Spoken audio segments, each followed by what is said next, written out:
What is up? What's happening? This here is the Hoffman Show. We are on the Team 980, streaming live on the Odyssey app, iHeartRadio, and TuneIn, as well as on YouTube at the Team 980. I am back in the actual studio where Anthony Haney is over there talking to AMAC, which is fine. Y'all can. Hey, AMAC, you get to go home now, which is exciting for you. No, not yet. You got like another hour. Oh. Well, at least you don't have to sit in the room with no air conditioning. You get out there in the air conditioning. Yeah, that's what I want for you. I will say the folks in charge did a good job of making it like it's not terrible in here. It's definitely a little steamy, a little hot, a little uncomfortable. I hear your fan, Craig. I was about to say, I feel like the biggest thing that's annoying me is I can hear this fan right now. I'm joking. I can't hear it. Oh, really? I definitely hear it down there. Maybe it's just in my headphones. But you're telling me the audio, YouTube audience that can just comment directly, y'all tell me if you can hear the fan. If so, we'll try to move it farther away from the microphone. But here's what we're going to do. Anthony, you were not here on Friday, but we kind of treated Friday like a game Friday. Like there was a game on Sunday. Of course, the game was Friday, which means there's been some stuff that's happened since then. There's been some roster moves. There's been a couple of practices. So we're going to treat today like a day after game Monday. Just there's going to be more information because there's been a couple of days. And for those that don't remember, this is what we do the Monday after the Commanders play football.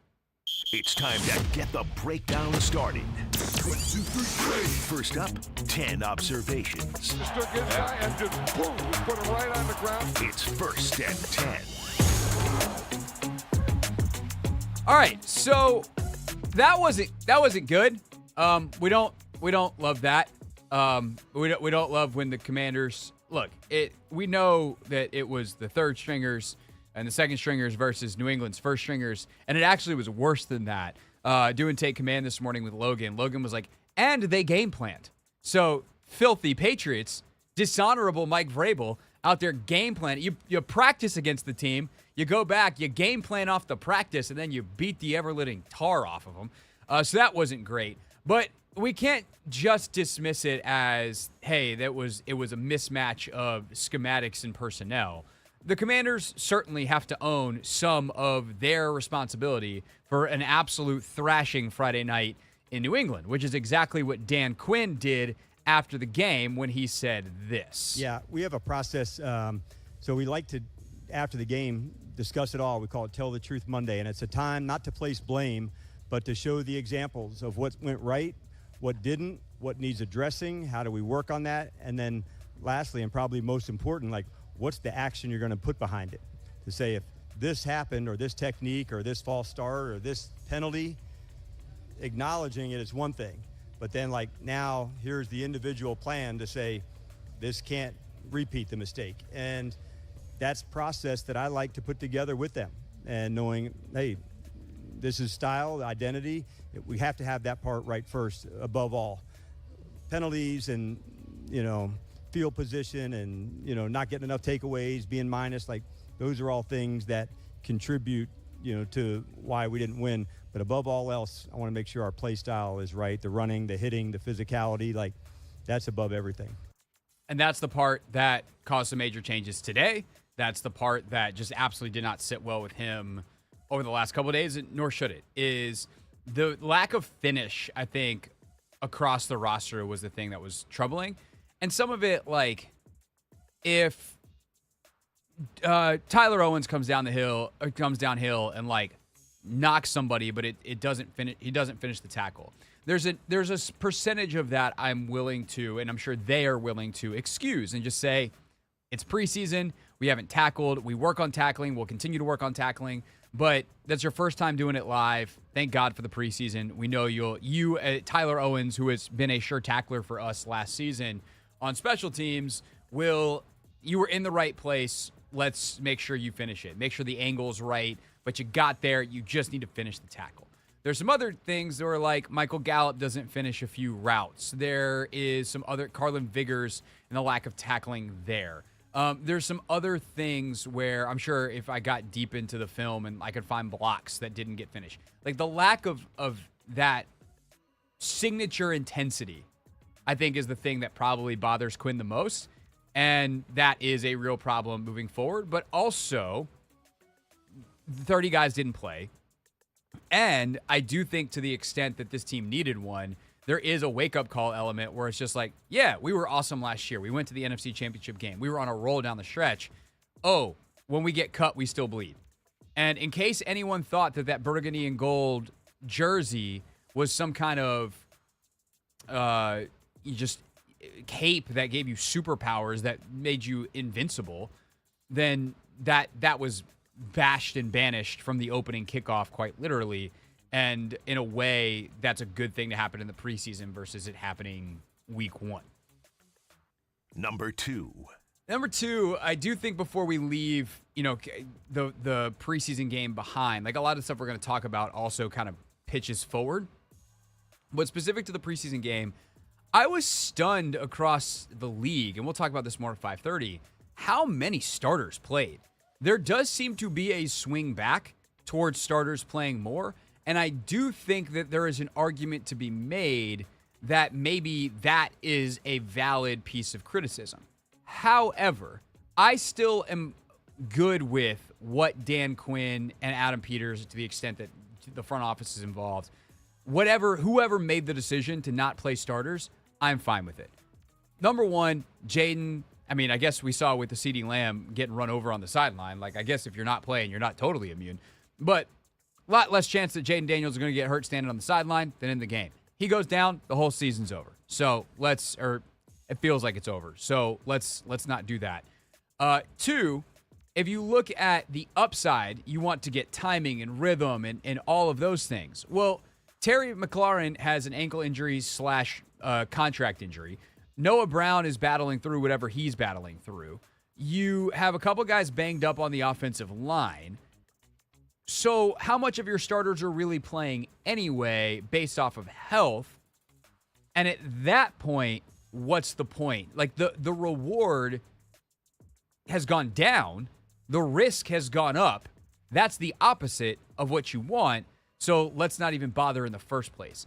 Defensively, if you wanted to say, like, yeah, they should have played some more guys, that I would hear, let's get Kinlaw and some of those guys some reps. Fine. Bobby Wagner, like, he's played a zillion snaps of NFL football. I don't know that he needs to play. You're already thin at linebacker anyway.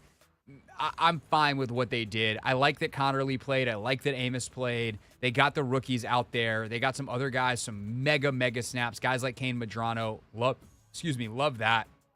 But at the end of the day, if you want to question whether the starters should play more, that's fine. I ultimately come down with the answer of no, they did the smart thing.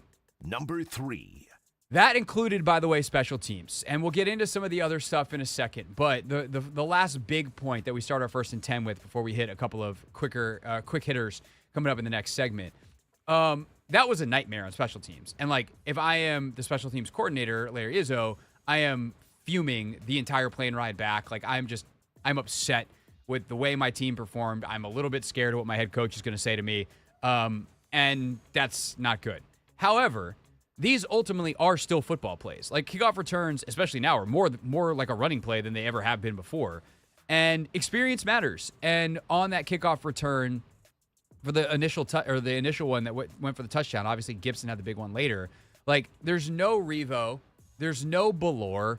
Like, Colson Yankoff, who is one of your core special teamers, is probably in a decent position to make a play, and then he gets held in the hole, and it's like, hey, that touchdown, like, nice for Travion Henderson. He seems to be real good at football. Love that for the Patriots. Congratulations, New England. You seem to have done well with that draft pick on a talent perspective, but it should have been a hold, and New England should have taken over at the 20-yard line, because Colson Yankoff goes to disengage from the block, and you just see the 41 on his jersey get stretched into a different number.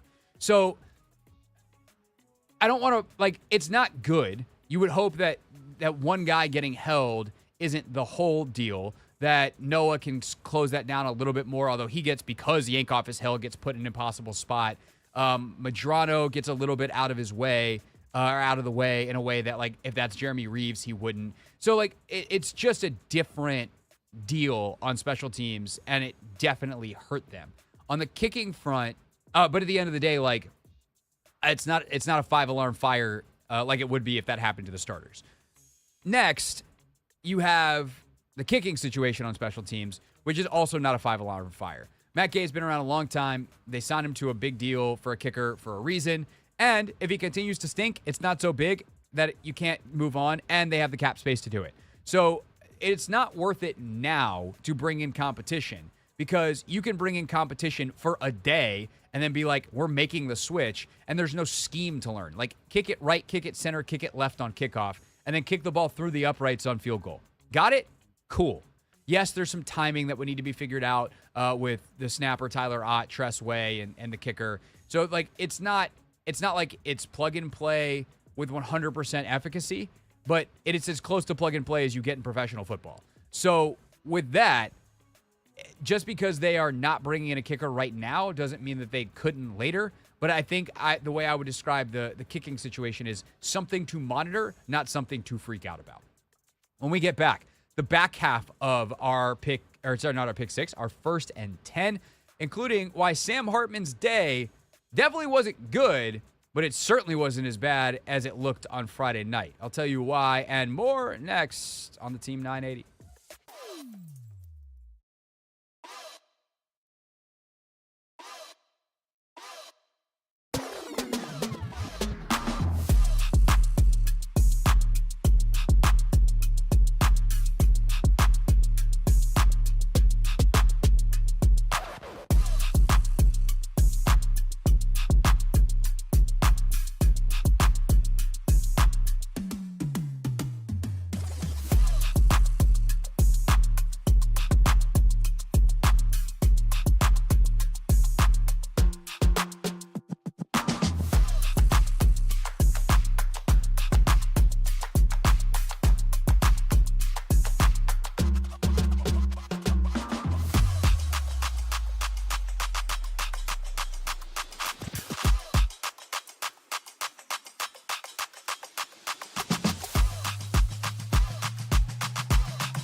Your calls on a Tell the Truth Monday coming up at 4:30. Michael Phillips making his return to the show at 5 o'clock.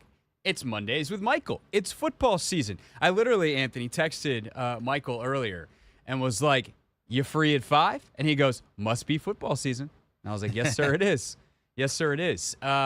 5:30, we will go around the NFL. We'll take a look at some of the other games and some of the big storylines that happened over the weekend. Some games we'll blow past, but some we'll spend a little more time on. You're looking at you, Shador Sanders in Cleveland. And then we will hit a pick 6 at 6 as well. And I think Anthony 6:30, take command is probably on deck. A review of the defensive performance, I think, is what we're going to do at 6:30. But we continue now with our 1st and 10. First 3 were that sloppy is bad, but we're not going to freak out about it. The question of whether the starters should have played more is a valid one, although I come down on no. And yeah, special teams kind of fits in that bucket as well. Of this was not good, but it's important to point out who was missing, especially when such a small number of plays have such a big impact on how we feel about it. Continuing on in our pick or our 1st and 10. Number 4, the QB3 battle. There is no doubt that Josh Johnson outplayed Sam Hartman, but I do think it's worth pointing out that Sam Hartman did not play as poorly as it felt like on Friday night. Like, Chris Moore has 2 drops, one of which is a really bad drop on a 3rd and long that is a huge conversion if they get it and probably changes the trajectory of the whole game because it gets Hartman in an early rhythm. They get a chance to get a second set of downs and, like, develop something that could work on offense and get your backs more carry. Like, it's just you go 3 and out when you could have had something going there. He's got an explosive play that he drops later. KJ Osborne drops a touchdown that I think should have been a catch. The interception's not good, but it's made a definitive easy pick without even being challenged by the fact that Michael Gallup slips. So all in all, like the Ben Sinnott drop, that is not a great ball, but like, is that on Sinnott for stopping down the route when he should have kept running? Like, this is preseason football. You got a bunch of guys that haven't played a lot of football and certainly haven't played a lot of football together going out there and trying their best against a defense, by the way, that was one, more talented because they actually played starters, and 2, they did a little game planning. So it was a tough sled for Sam Hartman. And again, the accuracy could have been better. The decision-making could have been better. It's not like he was awesome, but he wasn't as tragic, I feel like, as it felt as the score ballooned and the mistakes added up and the kind of game flow happened the way it did on Friday night. That said, I do think right now with his veteran savvy and just know how to play professional football, Josh Johnson probably is QB3. And if I still don't think they're going to keep 3, but if they do, I tend to think Johnson, like Driscoll last year, will be the guy.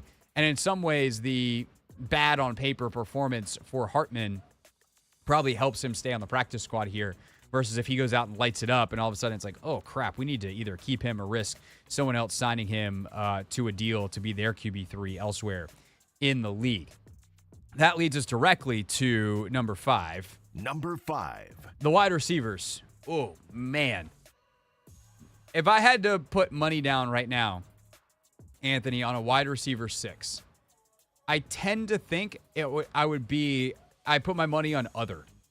Like all the dudes that are here right now. So like the 5 that are going to make it because they're recent draft picks or like really good veterans are Terry, Noah, Debo, Luke, Jalen Lane. Those 5 are almost certainly making the roster. I'd put 4 of them at 100% and Luke at like 98, 99%, right? Noah Brown was a Houston Texan a year ago. Like, there are going to be dudes that are cut around the league that I think are going to have a better chance of making it than Chris Moore, who can't seem to catch the ball since the calendar turned to August. Then Jacoby Jones, who's an undrafted free agent. Then, I mean, Ja'Cory Brooks had a little bit of pop.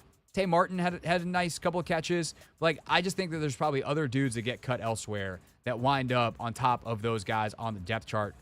Strawn, a.k.a. the artist formerly known as Strachan until we all learned how to pronounce his name. Sorry about that, Michael Strawn. Big ol' 84. Like, he's got to drop. Like, it just, none of them are consistent enough. None of them are good enough. And yet, DQ decided we're not going to bring in any more receivers. Here is Quinn earlier today. Yeah, it's definitely the first one. But one thing like I said the other day with Adam and his staff, like we're always going to compete and keep digging in to find if there's a fit that's good for us. We're going to look into it. But we do like, chances and things we're seeing, but you do have to push it and allow that space to happen, Ben. So we want to continue to do that. Which I'm fine with for now. Like, there's going to be 1,000 players that get cut in a couple weeks. Also, a lot of these guys had really good springs. Like, that's the thing with Chris Moore that's so frustrating is, like, that dude was awesome in the spring. And then, like, he's open. He's got opportunities. His hands are on the ball. He's got to catch it. Like, the whole receiving part of wide receiver. And so, if he can turn that around in the next 2 weeks, like, he could potentially make this roster. But I tend to think that probably wide receiver 6, if they keep a wide receiver 6, is coming from somewhere else. Number 6. As for the linebacker position, they did do something here. The linebacker play was really not very good the other night, and Dominique Hampton, it was really inconsistent. For Kane Madrano, Hampton was pretty consistently not good, which is why they ultimately released him, which in a way was the nice thing to do because now Dominique Hampton, instead of getting released, in a couple of weeks, when he's one of 1,000 players who get cut, he has a chance to go sign on somewhere else, and maybe someone else sees him as a safety. They try to convert him back, and he winds up carving out a career as a backup safety and special teams guy. Or maybe even he starts. But the vision that they had for him here to play that kind of dime linebacker, coverage linebacker type of role as a converted safety, very clearly they see Kane Madrano as that guy, and I just think they made the determination that they don't need both of them, and that if instead of waiting to see... Like, they don't even want and if something happens to Madrano, it's not like they think Hampton's a good insurance policy. So you just move on and do it now, which is what Dan Quinn said earlier today. Yes, and it's a hard part of it. And but yeah, we did make that move today. And when you go through it, we were talking about, it's comprehensive of details to go, and sometimes you take it as far as you can, try to give as much support to all the guys as we can. But if it's not going to fit, we'd rather, give him a chance to go see if he can do his thing somewhere else. We got high regard for Dom. We absolutely loved working with him. But if it wasn't going to fit for us, then we want to certainly go give him a chance to go do that. And sometimes it's a little easier now than later. So there you go. Dominique Hampton released. I think that the other thing that I really wish we had, like Madrano played up and down, but like that's what you expect for a guy who is a 6th-round pick in his first ever quasi-NFL football game. But he showed flashes, like the great David Aldridge line, show me why you drafted. Show me why I drafted you. Kane Madrano did that. I really wish Jordan McGee had been there. But I like the signing of Duke Riley. Logan made a great point on Take Command today where he said, sometimes at the back end of rooms, you have guys that don't really know how to work or don't know what they don't know. And if you're like a guy like Bobby Wagner, like you've been a starter your whole career, you don't know what it's like and necessarily how to mentor some of the specifics of a linebacker 3.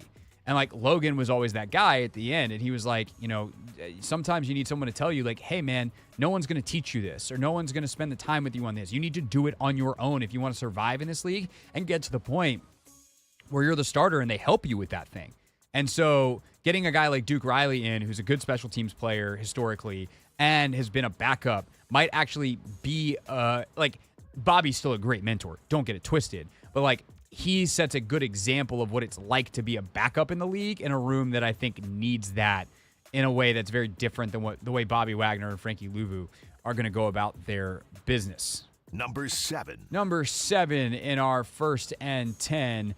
Jerzon Newton, get through some of these quickly. Jerzon Newton, applause, way to make a play. Get the sack fumble. Love that. You want to see those guys show up. I would say him, Trey Amos as well. Guys who are actually going to play starter rotational type minutes. You want to see them show up, and they did that. So good job to Newton and to Amos, 2 of the 2nd-round picks of the last 2 years. Number 8. The much-hyped rookie, Ja'Cory Krosky Merritt. Oh, man. He showed the things that we were hoping to see. Then he was hurt. But the way I would describe his running style, Anthony, he's squirmy.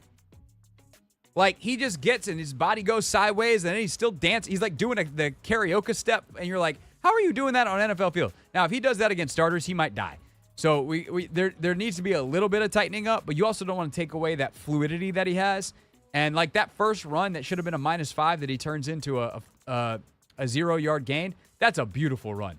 That's a heck of a job. And so he finished run strong. Like, there's something there for him as a runner. He's going to have to round out his game, and I think that's going to prevent him from being like taking Brian Robinson's job this year, to be just like straightforward about it. But if he can round out his game in the long term, like, that's a starting NFL running back for sure.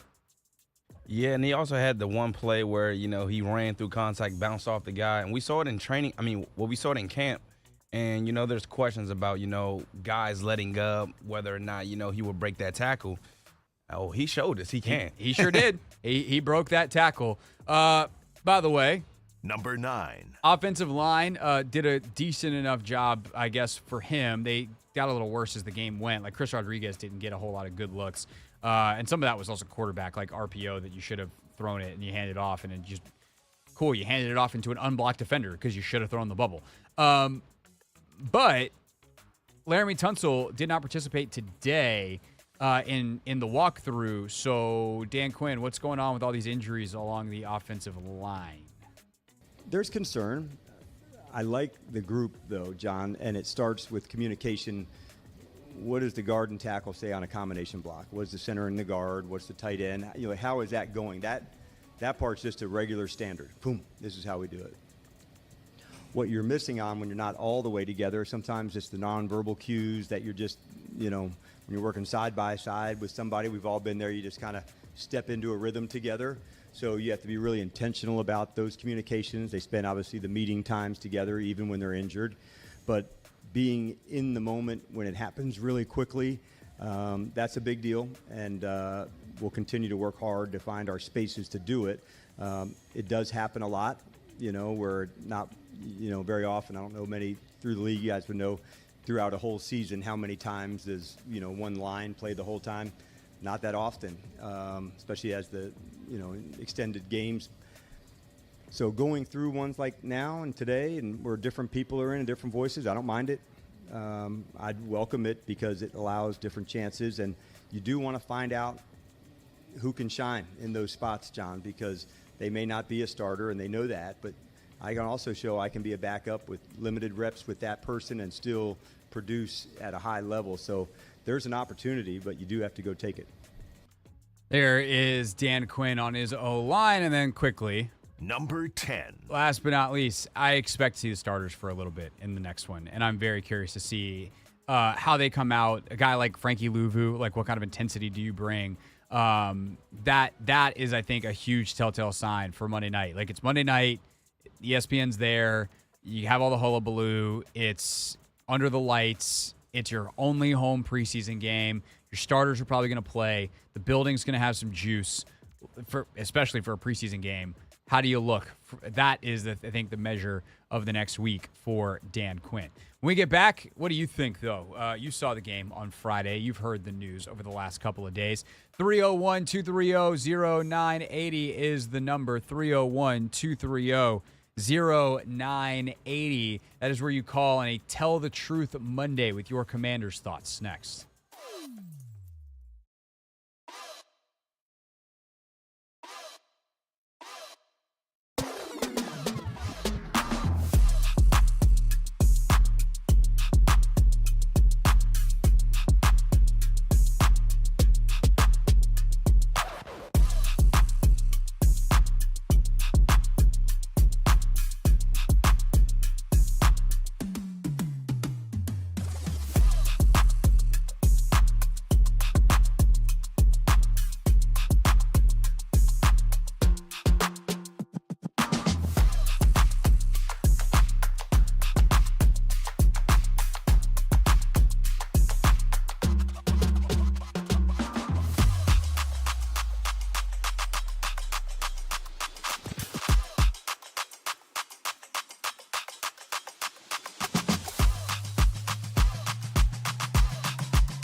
Anthony, where are the callers?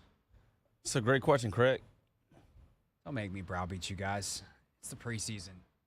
Come Might on. have forgot how it works. So what you're gonna do?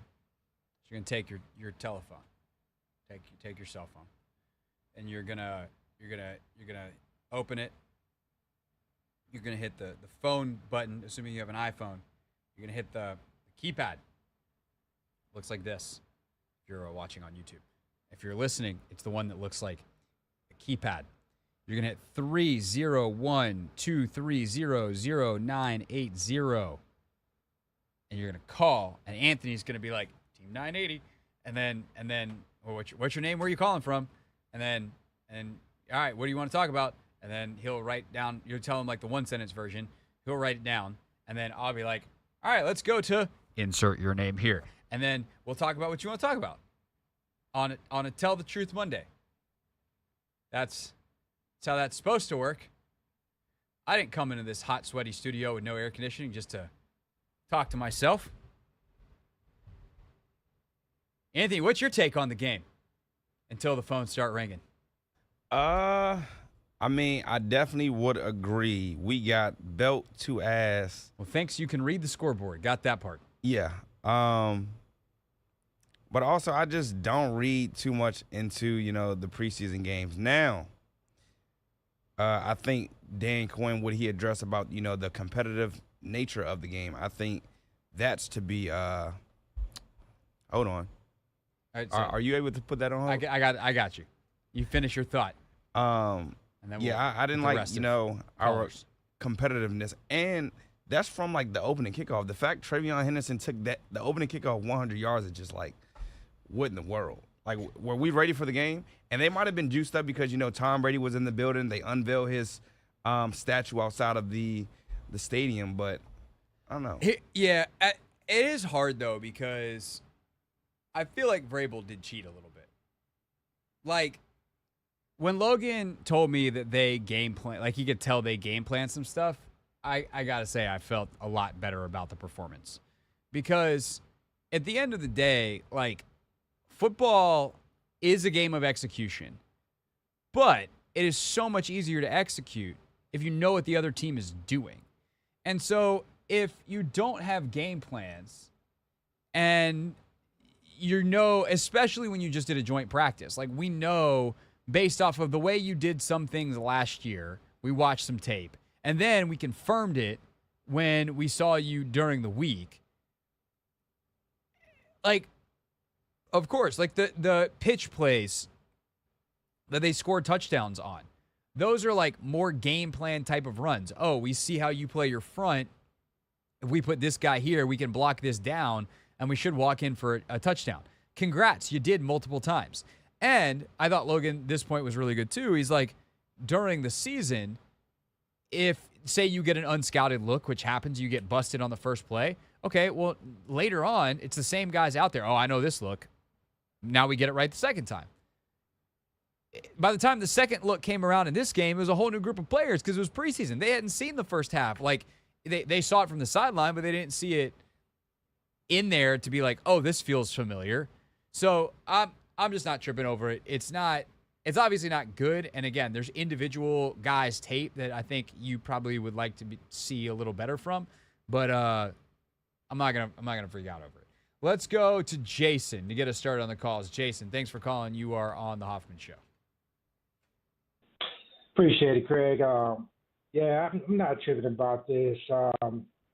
People, I guess, are still forgetting that we are technically still in a rebuild mode, and we got to just let things cook now. I mean, the opening kickoff was a big concern because everybody's supposed to be juiced up for the first game and can't allow that to happen. But, okay, it happened. We got punched in the mouth.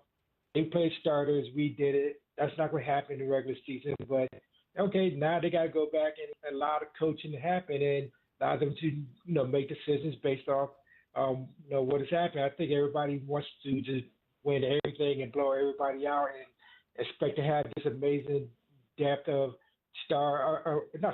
players that, like something like that just cannot happen. No, it does happen. And now you just got to, trust in the coach staff to be able to see the mistakes that were made and coach them out of it. And they got to get rid of some players like they did Dominique Hampton. Then, that's what they have to do. This is what evaluation is all about. It's quite all right. And just, trusting, this regime, and we'll be fine. Jason, I'm totally with you. And I appreciate the call. Thanks a lot for checking in.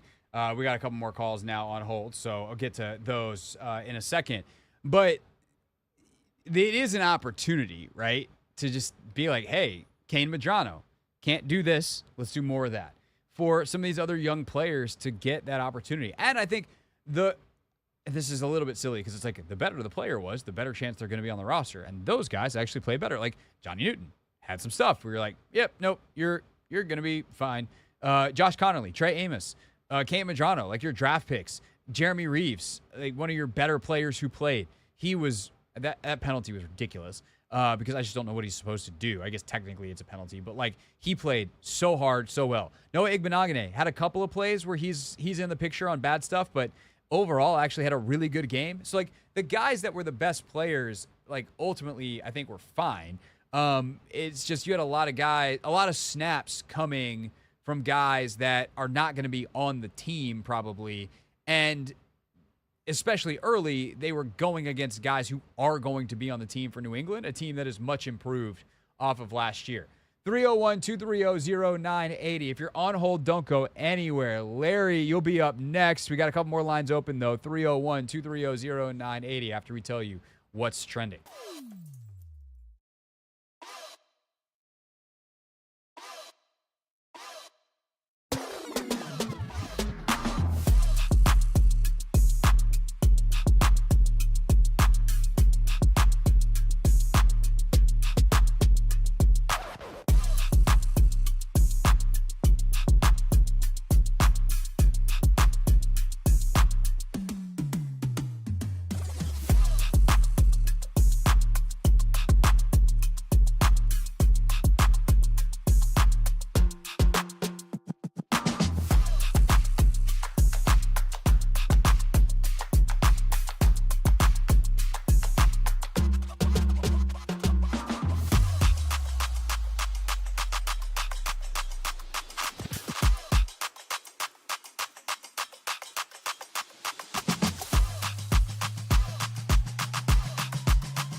the Hoffman Show. We're on the Team 980 live as well on the Odyssey app, iHeartRadio, and TuneIn Radio. You miss any part of the show, including our 1st and 10 that popped off the start of the show, then you can check that out on the podcast, which you search the Hoffman Show on Apple Podcasts, Spotify, or wherever you listen to your podcast. We're taking your calls at 301-230-0980. Let's go to Larry on a Tell the Truth Monday. Larry, you are on the Hoffman Show. Hey, Craig, how you doing? I'm good, Larry. How are you? Man, Craig, I'm so excited. I'm a big fan. Shout out to Anthony. Man, I just appreciate you guys taking my call. Listen, the question I wanted to ask was, how do we feel about Dan Quinn right now? I know it's just his second year going into this, but I remember when he was doing his press conference and they were asking him about draft picks, and they asked him to answer questions about one-word answers about all these draft picks. And when he got to Jaden Daniels, he had a different fire in his eye. He said he was a game changer. And I saw that passion. And I haven't seen that passion and that fury in his eyes since we've been watching him through training camp, going into these joint practices, this first preseason game. And I'm like, where's that fire? We need to follow our coach. And I just wanted to ask both of you guys, how do we feel about our coach going into this second year? Thanks for taking my call, guys. Really a big fan. Thanks, Larry. I appreciate that. I feel great about Dan Quinn. As a member of the press, I only read so much into press conferences. They do become very monotonous, even for those of us on the question-asking side. I do think it's important to stay fired up if you're a coach, for your team. And I think that, in listening to Dan, he sounds like Dan. Obviously that was kind of a tell a couple of years ago when he did that exercise with the Junks, and he was like Jaden, game changer, and it was different. I wouldn't read too much into that compared to now. He's still the same guy. He's very even keeled, but even doesn't mean flat. He's always enthusiastic. He's always positive. I do wonder, what he's like when things are really, really hard, just because we've never seen it. I haven't seen that side of Dan because they were so good last year. But the biggest hint that we saw was the 3-game losing streak, and he was the same guy. And the message clearly resonated because they bounced back just fine. So I think that often with coaches, yes, what they say matters. How you motivate definitely matters. But there's a lot more to coaching than what you're like at a podium in a press conference. And I'd also imagine Dan is being very careful about a lot of different things right now because every press conference he goes into, he knows there's a potential Terry McLaurin question bomb waiting, and that probably isn't very fun. But Anthony, I didn't get the chance because of my schedule to go out to training camp. You did. Did Dan Quinn seem any different to you? Nice. Seemed like the same dude that, that galvanizes everybody. Energy was high. Seemed like the same guy to me all spring. Yeah. Dan is who he is. So I guess I get the question, but also I kind of don't get the question because, dude just went to the NFC Championship game and it's August 11th. So I feel good about Dan Quinn. 301-230-0980. Let's go to Ford. Ford, thanks for calling as always. You are on the Hoffman Show. Hey, Craig. How are you? Good, man. Good. Thanks for calling. Absolutely. Hey, I wanted to get your opinion. It's just a thought about Dominic Hampton. Sure. He's the first one, that was handpicked, if you will, by this new regime that has been released, if I'm not mistaken. So, they did get rid of, the Forbes and the Davises and the Dodsons before, but those weren't players they picked. And I don't necessarily, I hope this doesn't sound wrong, but I don't necessarily think that's a bad thing. I think that's a sign of a good front office that says they're going to stand firm, on their, whether it be a standard or maybe even in Terry's case, which is, that's a discussion for another point, maybe from a money standpoint, but they're going to stand firm. And I just thought it was, and I don't like saying it like this, but almost kind of refreshing to see that, hey, yeah, we picked you, but you're just not meeting the standard, and we're sorry, and we're going to give you a chance to find a place, and I hope you find a home, and good luck type thing. So. No, Ford, I think it's a great It's a great point. Thanks for the call, and I think you also captured the double-edged sword nature of that, which is like that means they missed. They had an idea of what they wanted Dominique Hampton to be, and he wound up not being that thing. But the best thing, like, you're not gonna bat 1,000 as a GM picking prospects. You're just not. You're gonna make mistakes. You're gonna have guys that either don't reach what you want them to reach, or just flat out, in Dominique Hampton's case, don't work out. And for a guy like Hampton, considering they brought him in and with the idea of a position switch, there was always a high level of risk. But the worst thing you can do is continue to invest into a sunk cost. And for those of you in the business world, that's certainly a concept you're familiar with. If sunk cost is not a term you're as familiar with, like, it's exactly what it sounds like. You're a smart person. I mean, you're listening to this show. But you're an intelligent person. You can figure out what it means. Like, oh, we've already paid for that thing, but it's failed. Do we keep paying into it, trying to salvage it or save face, or do you just let it go and say, like, that cost is sunk, we're going to move on somewhere else? So as opposed to trying to save it and unsink a ship, just let it go to the bottom. And that's kind of what they did with Dominique Hampton. They were like, hey, man, like, you're not doing what we want you to do, so let's get someone else who possibly can. The direct replacement, at least in the short term, is Duke Riley, a veteran linebacker who I think they needed in that room for some depth. But if it's not going to work, why continue to salvage it? It does mean they missed, but that happens, and you just hope you hit more than you miss, and you don't waste time and energy and resources on guys once you know that you've missed on them. 301-230-0980. Lee Vander has called with a very important update. Lee Vander, what you got for us here on the Hoffman Show? Yeah, I was just riding past the stadium, and it looked like it's just very excited. I'm very excited about this new stadium, and they started the demolition. Like, the whole roof is always off, and you can see right through it. Okay. So we got a little construction happening. I don't know how quickly, like, some of the new stuff is going to be happening, but obviously I think there has already been, like, plans for the demolition. So I guess that's continuing, but I'm glad that they're working on it. Maybe Mayor Bowden, because they haven't officially passed the bill yet. It's still in September, but some of the stuff has already started. So I'm glad that there's good stuff happening. So Lee Vander, thanks for the update. Let's go to Joe in Raleigh to wrap us up. Joe, thanks for calling. You are on the Hoffman Show. Hey, Craig. Love the show. I am very nervous about this team, and it's because we have the oldest team in the league. I know a lot of the older players are on special teams, but by an average of a year, over the other teams. And for us to believe that Ertz, Lattimore, Eckner, Wagner, Noah Brown all make it through the season and play all 17 games without injury is really against the odds. And then you have Terry coming in late, so we know what happens when wide receivers come in late. Their odds of injury go up. And then if any of that happens, we have to have Sennett and McCaffrey step up. And they haven't shown they're ready yet. So I'm nervous. Joe, I hear you. I think everything you said is valid to be nervous about, to the extent that being nervous about a football team is worth it, because we can't control Jack Diddley's squat. Or, God, wouldn't our lives be better? Right. I guess the counter I would say is, like, there's nothing that's guaranteed for Terry, especially. Like, Jamar Chase came in late last year and he won the Triple Crown.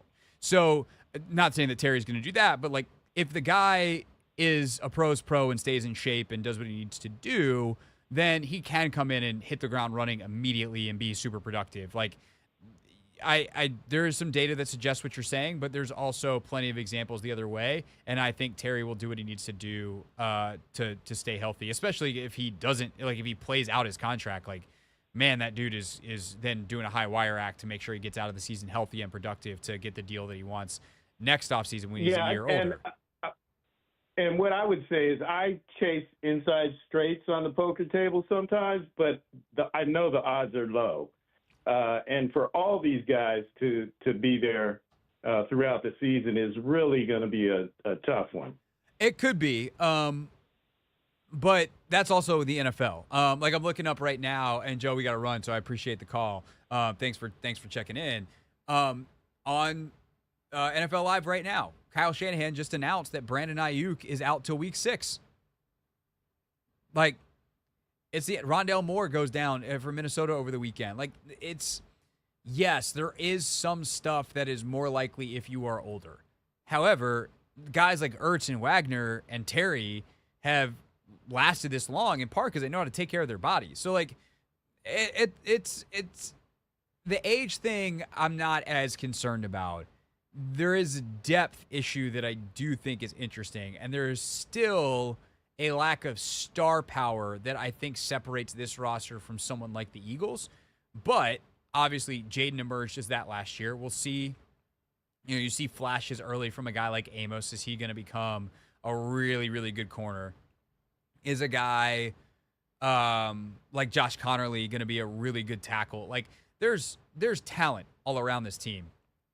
And I think the most important thing is the guy that we haven't seen yet. When 5 gets out there, everything changes. That's the nature of having one of those dudes. And tomorrow we'll talk a little bit more about Mike Sando's QB tiers, his annual quarterback rankings that he used to do them for ESPN. Now he's with The Athletic. Jaden is somewhere between the 5th and 7th best quarterback in the league. Sando had him at 6. Some of the other rankings, I think Fowler did one at ESPN that had him at 5. I've got him at 5. It's either him or Justin Herbert. So, like, there is just a different level of stuff you get away with when your quarterback is one of those dudes. And at some level, that's what the Commanders are relying upon moving forward. When we get back, Michael Phillips is with us. We have not talked to Philly in a hot second, so we can talk Friday's game. We can talk training camp stories. We can talk Terry. Who knows what other skits and bits he has planned? It's my show, but when Michael's on, fasten your seatbelt. Who knows? Michael, next, here on the Team 980.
Hour number 2 of the Hoffman Show here on the Team 980, the Odyssey app, iHeartRadio, and TuneIn. YouTube's where you can watch us at the Team 980, streaming live daily. And daily at 5 o'clock, we do this.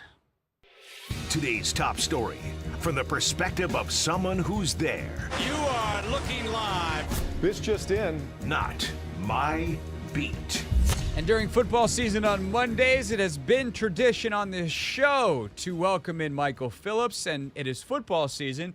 This is the show, and we welcome in AWOD. No, I'm just kidding. Michael Phillips. What's up? What's up, my friend? It wouldn't be football season without us chatting. Great to be with you, and we got actual. I don't know how live that football was, but we have semi-live football to talk about. Yeah, I mean, it was live football. It just wasn't like good Commanders football, which now actually, Michael, means something, which for most of the time that you and I have covered this team, that has not been the case. It's like, oh, no, that's kind of what we expected. Not anymore. Michael, by the way, the reason I joke, he and AWOD, of course, the two hosts down on 910 The Fan in Richmond. I saw that you guys were out at training camps. They're doing live coverage. You can check out that on all the same places you listen to our show. So make sure you check out our sister station in Richmond, 910 The Fan, where Michael hosts MP on the mic down there daily. So, Michael, like if I ask a scale of 1 to 10, how significant is Friday, the outcome, and kind of how it went down? What number do you put on that? And it's a pretty close to 0, Craig. I obviously it made some roster moves today, so somebody didn't like what they saw. But on the whole, it was just unrepresentative of what you're going to see this season. And I think, I don't want to overly simplify. Football's a complex game, that's why we get to talk about it for hours on end every week. But this thing rides with number 5, right? I mean, I think that it begins and ends there. And when you don't have him on the field, it's a very different product. I think that he's just so much of what makes this work, what's accelerated the timetable, what led to the trades over the past year for Laramie Tunsil, for Marshawn Lattimore, was seeing just how good Jaden Daniels is. And so when he's not on the field, and also a bunch of the other starters, you can make a commentary about depth. You can make commentaries about, Terry and his contract, but I think it's really hard for me to draw any conclusions about what the football might look like this season. Yeah, no, if I'm going to answer my own question, it's like a 2, like 1 point for like guys like Dom Hampton, who obviously that was his last game with the Commanders, and that's unfortunate for him on a personal level. And there is something to the flatness they came out with, but like it's 1 point on a scale of 1 to 10. And I thought your social media post was hilarious. It's like, this has been proving what I have said all along, that the Commanders can simply not afford to lose 30 starters and be competitive against another team's starters. I thought that was a good summation, Michael. That was good word usage by you. I bring it that hot every single day, 10 to noon on 910 The Fan in Richmond. Some people, it has melted their radios before the takes get that hot. That or it's a Richmond summer, one of the two. Michael Phillips is with us here on the Hoffman Show. So we haven't had you on in a while, so we can hit a couple of bigger picture things here. When you look at the Terry situation, like, do you have strong feelings with what you've been able to learn about it, on kind of, 1, where this is and why it's there, and 2, where you think it's ultimately headed? Well, I'm intrigued. I've certainly found myself asking, what does it look like for this thing to go into the season, which is not something I expected all summer long and into training camp. I don't have any reporting to share with you because not many people do. It's been a very tight-lipped situation. What I can tell you is I have had conversations with people in Terry's camp, and they say, I think the number has to start with a 3 in their mind. That if the number doesn't start with a 3, it's disrespectful to Terry and what he's done and who he is. I don't have an in with Adam Peters. He plays his cards very close to the chest. What we've seen, in the Adam Schefter reporting and in the national reporting that has trickled out, 23 is the number you've heard a couple times, right? Comparable to the Cortland Sutton number. That's a huge gap, and I get that there's ways to bridge it. I'm super biased here, Craig. I'm Team Terry all the way on this. I think the number should start with a 3, and I think it is a little disrespectful to think you can get him on that kind of discount using only the leverage of play for less money and we're going to franchise tag you next year. And I think that is a crappy way to treat a guy who's meant a lot to this franchise and means a lot to Jaden Daniels in a big season. And I also understand that this is football, and unfortunately leverage often does not work in the way of the player. And if Terry wants to get paid to play professional football, he's going to have a limited number of options come September and October other than to report and suck it up and do it and play on the franchise tag next year. But I see this firmly from Terry's direction, and that is that I think $30 million a year is absolutely appropriate for a receiver of his caliber in this market right now. Yeah, like the thing that I've struggled with, Michael, is I think Adam's really smart. And I think this front office is really smart. And it seems so obvious that you should just, not only because of who he is and like there's an emotional pull without question, but because you've made all these trades. You've done all these things to say this year's really important. Like we should be doing everything possible to make sure this year is as smooth of sailing as possible. And they're not. So like what is it besides just, well, we have the leverage not to, that makes them so scared, it feels like, to do this and to budge, and that the two sides are still so far apart? I'm just not, like, from a logic and emotional standpoint, I'm with you in that. I'm kind of like, give Terry what he wants because Terry feels like he's earned that. But I guess I just have enough respect for Adam to be like, there might be a reason he's not, and I don't have all of the information. Yeah, but we'll start with crossing one off the board, and that is, you've got to pay Jaden Daniels a lot of money, right? Well, correct. That's not going to happen inside this contract. And if Terry were asking for 4 guaranteed years, they would leak that out, and we'd all turn against him right away. The DK Metcalf deal is guaranteed for 2, essentially, and Jaden Daniels will not be getting paid in the next 2 years because NFL rules prohibit it. As soon as he can get paid, they're going to throw a pile of money at him, but that is a long time from now. That is down the road. In terms of why you might not, I mean, this is the first major contract Adam Peters has negotiated, and I can understand wanting to set a tone moving forward, right? That, if you feel you lose this negotiation, it makes it harder to do every other deal down the line because guys will feel they can hold out. Look at these Dallas guys, right? They know the plan. Jerry says, I'll never budge. This is ridiculous. And he besmirches the guy's name, and then he'll pay him on the eve of the season because he's Jerry, and that's what he does every single year. The worst thing that could possibly happen to Adam Peters would be to have a reputation like that. So I could see first big deal, a desire to set a tone. I just think, for a lot of reasons, this is the wrong guy to set the tone with. Right. Like, I've had conversations with some other media brethren that are basically go like this. Well, what are they going to tell the next guy? Like, are you going to tell Frankie Louvu? Are you going to tell this guy? You can tell that. I'm like, yeah. Like, what are you telling? You're not Terry. Like, yeah. Terry's number, I don't think 17 is going to get retired unless they, like, win a Super Bowl in the next 2 years and he has 1,200 yards in each of those, in which case we're having a different conversation. And whatever they're paying him, it's like, good job on that one, no matter basically what the number is.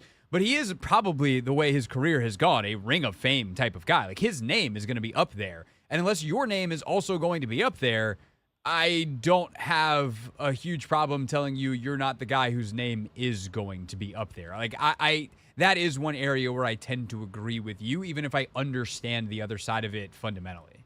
Yeah, and I certainly get as well, there is a contract written down, and that the only way for Terry to truly get what he wants, potentially, is to not play football, which is tough to do and gets tougher with every passing day. I just don't think that's the guy you want disgruntled, or that's the guy you want not feeling the love from the organization after everything he's been through, everything he's done. I just come back to how far apart those numbers are, and that's a big gap. That's not a let's meet in the middle gap. And I do think anything less than a number that starts with a 3 is not going to be palatable to Terry's side, which makes this interesting. How do you craft a deal that allows both people an out here out of a really sticky situation?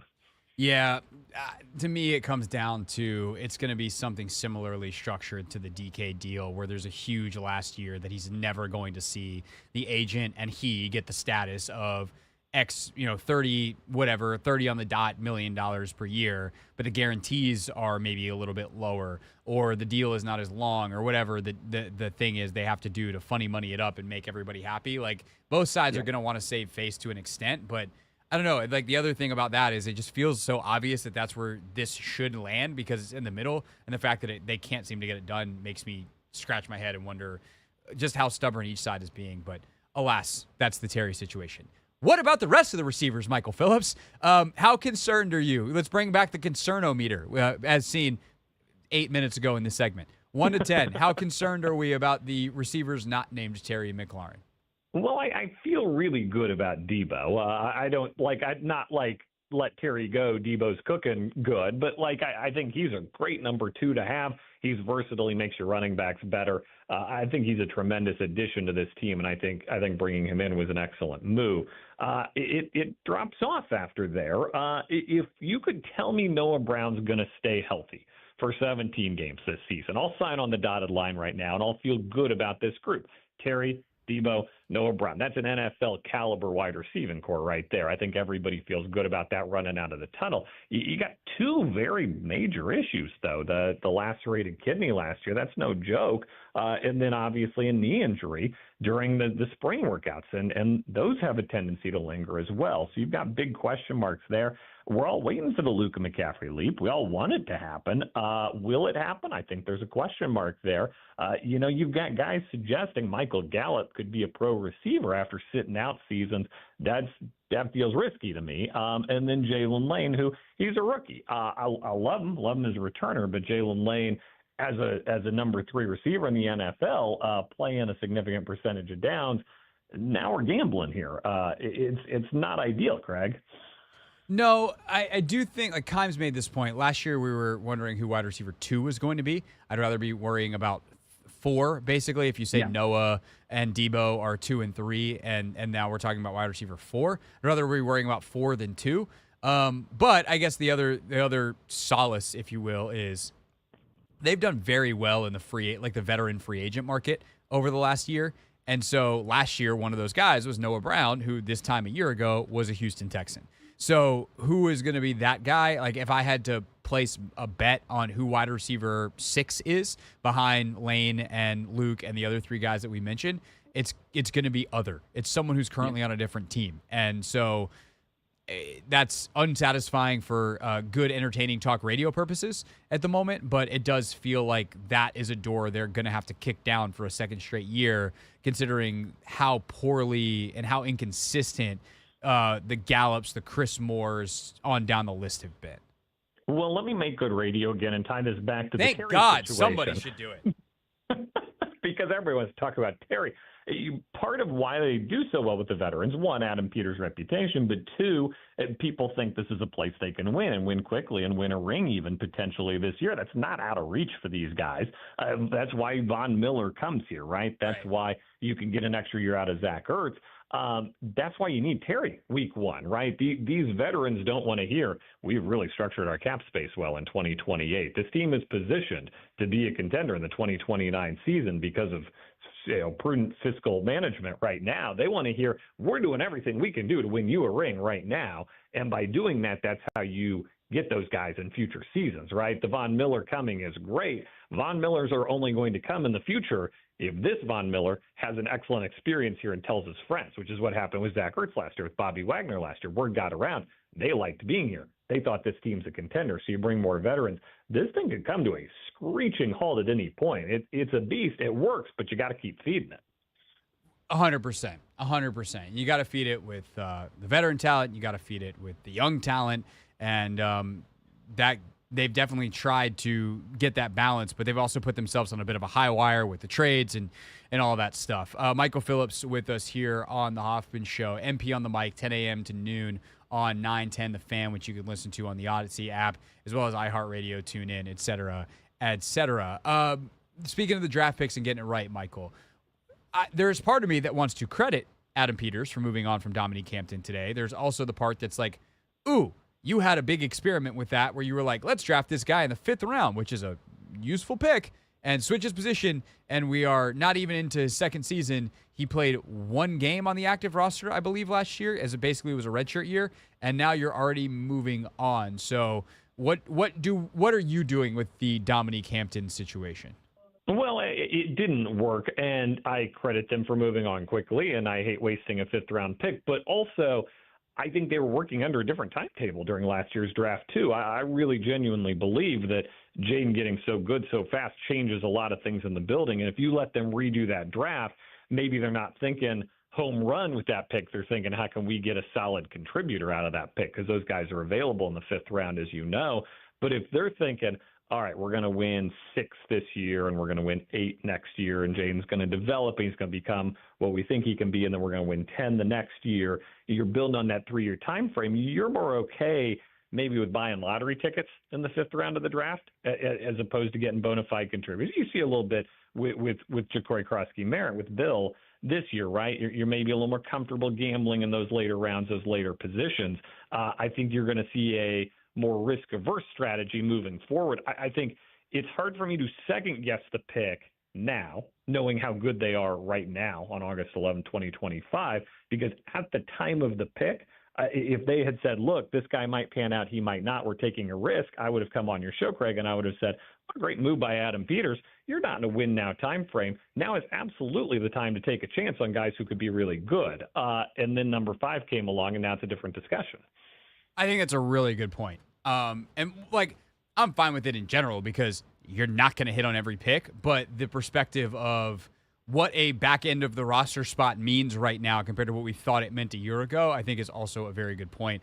And obviously, I think they knew that there was a risk this wasn't going great or wasn't going to go great, which is why they took Kane Medrano. Like, clearly that role is important to them. They're taking multiple swings at it, and all they need to do is hit on one of these late-round guys, and it's a success, and that's the nature of 5th and 6th-round picks anyway. Yeah, and you know, to your broader point, you know, talking about Adam Peters, I trust him. I also think it's fair for us to come on the radio and critique things he does as well. You know, I hope I'm wrong. I don't like the Javon Kinlaw move. I don't Sure. see that. I see the size, but that's when I'm like, I don't think I would have done that if I were him. I would handle the Terry situation differently if I were him. Doesn't mean he's not a great general manager. I just don't think we're at the point where it's like blind faith, blank check for everything just yet. Of course, and it never should be. Like, that management should always have their moves. Like, if you do enough homework as a media person, you're allowed to question them. Just, you're also allowed to sometimes say that they got it right and you got it wrong. And you should probably approach it that that's going to be the case, especially when someone is as good as we think Adam Peters is. And that's, I think, a healthy way to be a critic, if you will. Last but not least, Michael Phillips here on the Hoffman Show. Is there anything else that you're following, like a super keen eye, next 2 weeks of training camp headed into the season, non-Terry McLaurin contract division? Like, what's the thing that to you is the most significant question if I were to correlate it to, like, this will matter to them in the regular season, wins and losses, playoff positioning, the whole deal. Outside of Terry, what's the most important thing to you? I would say I'm most excited about Josh Connerly's development, and I'm curious whether he is the week 1 starter or not at that position. That intrigues me. I don't know that that's a huge wins and losses bottom line impact, because I do think you've got very capable backups on that side. Nick Allegretti, Andrew Wiley, right, can fill in for Cosme and Connerly until they're ready, until, you know, Cosme's healthy and until Connerly's ready. But I think that he's as close to pro ready as you could possibly get in the first round of the draft. Played in big time games in the Big Ten, obviously, had that playoff experience. He's got everything you need on a resume in terms of, like, this guy could adjust. But also, it's a really hard position to play in the NFL. And I got no problems at all if they say, we want to start this guy on the bench and let him watch and learn. But I'm excited to watch him when he does, because I do think that's your left tackle of the future, obviously. So the more we get to watch him, the better off it is for everybody. Yeah, I also think it raises the ceiling if he is ready to go because of his athleticism. But as you mentioned, Wiley's, this year, what's the overall, like, the plus you get there versus the minus of rookie mistakes compared to a lower ceiling, higher floor of Andrew Wiley? I don't know if it matters that much. For me, I was thinking about it as I asked the question because I didn't actually have an answer, but I think to me it's corner. It's like, Yeah. How good, like Marshawn Lattimore athletically is back to being Marshawn Lattimore. Now he's got to figure out the timing and like getting back to just being totally Marshawn Lattimore, because buddy Trey Amos looks like a hell of a football player on the other side. And so all of a sudden they got 2. We went from 0 corners to 2. That's math I can get behind. Famously, not great at math on this show, but I think that's good, Michael. I was told there would be no math today. So sorry about that. Lattimore's consistency and development, absolutely a top 5 issue in any countdown you're doing about this team. Nice. Love it. All right. Michael Phillips, MP on the mic, 10 a.m. to noon is where you can catch him. You guys live at camp tomorrow with like this scrimmage thing happening? AWOD is live at camp tomorrow. I am back in Richmond NASCAR week in Richmond. Under the lights Saturday night. We'll have some of the drivers on tomorrow, but we'll make some time to talk Commanders as well. Vroom, vroom, everybody. Michael Phillips with us here on the Hoffman Show. Thank you, sir. I very much appreciate you. Take care, Craig. Michael Phillips with us here on the Team 980. We get back at 5:30 with Around the NFL.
Muchas gracias a Miguel.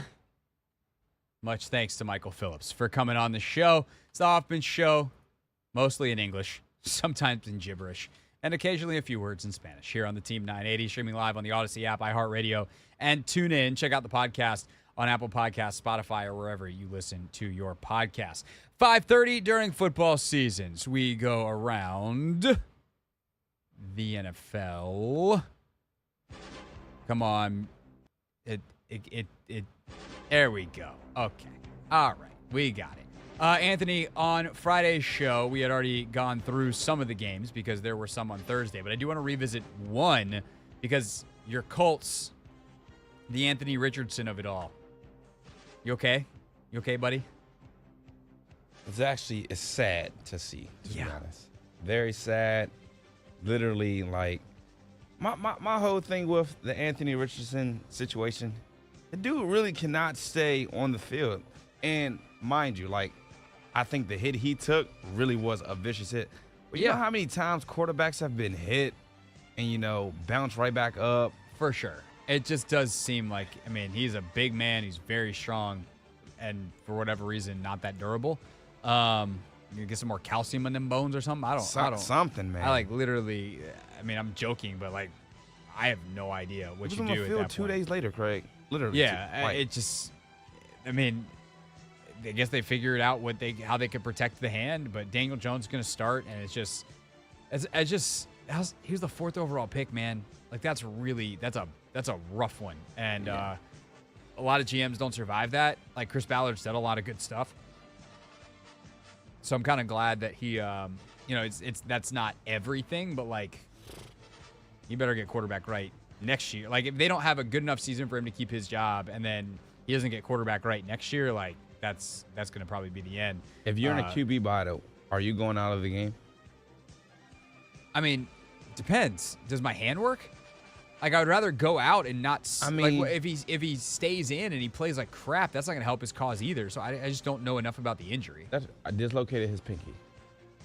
On his throwing hand? But then he was on the practice field throwing again like 2 days later. But they were able to pop it. I don't know, man. I try not to tough. judge dudes on going in and out of injuries because I know that I am not tough enough to play NFL football. Hey, look, me either. So I'm not. I think it's fair to be a critic on a lot of stuff where it's like, yeah, I couldn't do that. That's one where I'm like, you know what? That feels like a bit of a cheap shot in at least today, I'm not in an air-conditioned studio. I'm just surviving on the fans. Me too. Yeah. You are wearing a hoodie, though. Yeah, I mean, the fan actually isn't that bad. Like, you feel it's kind of normal for you? Yeah. Okay. It actually has cooled down. I feel like the sun dropped, and it actually feels all right now. The other thing I'll say real quick, the other game that I want to just mention something about one of the teams from Bengals, Eagles. Obviously, the Commanders play the Bengals next on Monday night. Landon Dickerson, they avoided disaster with him. He went down and was carted off the field in like a open practice thing yesterday at the Link, and it is just a meniscus situation, according to Adam Schefter. He is... I don't even know. Is he going to miss time, Anthony? I didn't get to read the second half of that. Yeah, so he had to do his he had an MRI, but they have not disclosed the amount of time that he'll have to miss. Eyes return for opener. There we go. So he'll have a procedure on the meniscus, and then he'll be able to come back. So they'll just go clean it up. So there you go. Good for the Eagles. Bad for everyone else. Did that just break? Yeah, not that long ago. Oh. All right. The other Friday night games, Lions, Falcons, nothing. Like, if you could name 5 players who played in that game, you're either a mega college football fan or you are in way too deep in preseason football. Nobody played for either team in that game. Marco Helms with the big hit of the night. Good job, Anthony. There's one. Did you see that hit? I don't think I did. It was a clean hit, and he got flagged for it. Him and Jeremy Reeves can shake hands as they send in their fine money. Because I hated that Revo got fined. How do you find the dude who, like, I'm going to drop my shoulder into the dude's stomach, right on his hips. I'm going to put my head right next to his hip, just like I'm supposed to, and then he drops his head and changes his body angle. So now my head makes contact and it looks like a spear. That's BS. Justice for Revo. Anyway, Browns Panthers. Browns 30, Panthers 10. Shedeur Sanders 14 of 23, 138, 2 touchdowns. He looked really good, Anthony, in the highlights and stuff that I saw, a little bit of extra that I saw. There were certainly some, like, rookie moments. You're trying to escape out of the back of the pocket. But, like, the way he moved into the pocket, a couple of the throws that he drove in, his willingness to attack the middle of the field, like, there's some stuff there, which makes sense because for a guy that many people thought was going to be a first or second round pick to go in the 6th, I understand why that happened intellectually, but he's probably a better prospect than a 6th round guy. 5th. Yeah. He wasn't 6th? No, he was 5th. You're right. They took Gabriel in, the 3rd? Yeah. But now I was excited to see Shedeur go out there. I'm not going to lie, Craig, I think everybody will. This is probably one of the most watched preseason games, like, probably in a while, just because, I think a lot of people are rooting for Shedeur. They feel as though, he got screwed a little bit, in the draft process. But he went out there. He, displayed how talented he is. And, that's all you can really ask for. He led 3 scoring drives. Like, that's pretty dope. That's pretty dope, man. Yeah. And also, like, the guy didn't get to work with, like, any of the ones. So, like, timing, rhythm, like, all that. They've been all over the place. And they, it was him and then it was Snoop Huntley who came in for the end for them. On the other side, Bryce Young played 2 series, had a sick fade ball down the sideline to Ted McMillan. Oh, my God. That was ridiculous crazy catch from Ted, the first rounder for Carolina. Giants and Bills. Jackson Dart did a couple things. 12 and 19, 154 and a touchdown. Giants win 34-25. More to be seen from the Bills side of this on Hard Knocks this week. I am sure that comes out tomorrow night. But yeah, it's the start. It's preseason. There's nothing happening for the Bills on their side of it. But for Jackson Dart to show a little something, like, that's got to be encouraging and feel good inside. A little warm and fuzzies for Brian Daboll. Yeah, Jackson didn't look too bad. I was really impressed with the Giants defensive line, man. I'm not gonna that front four and the depth that they have on that unit.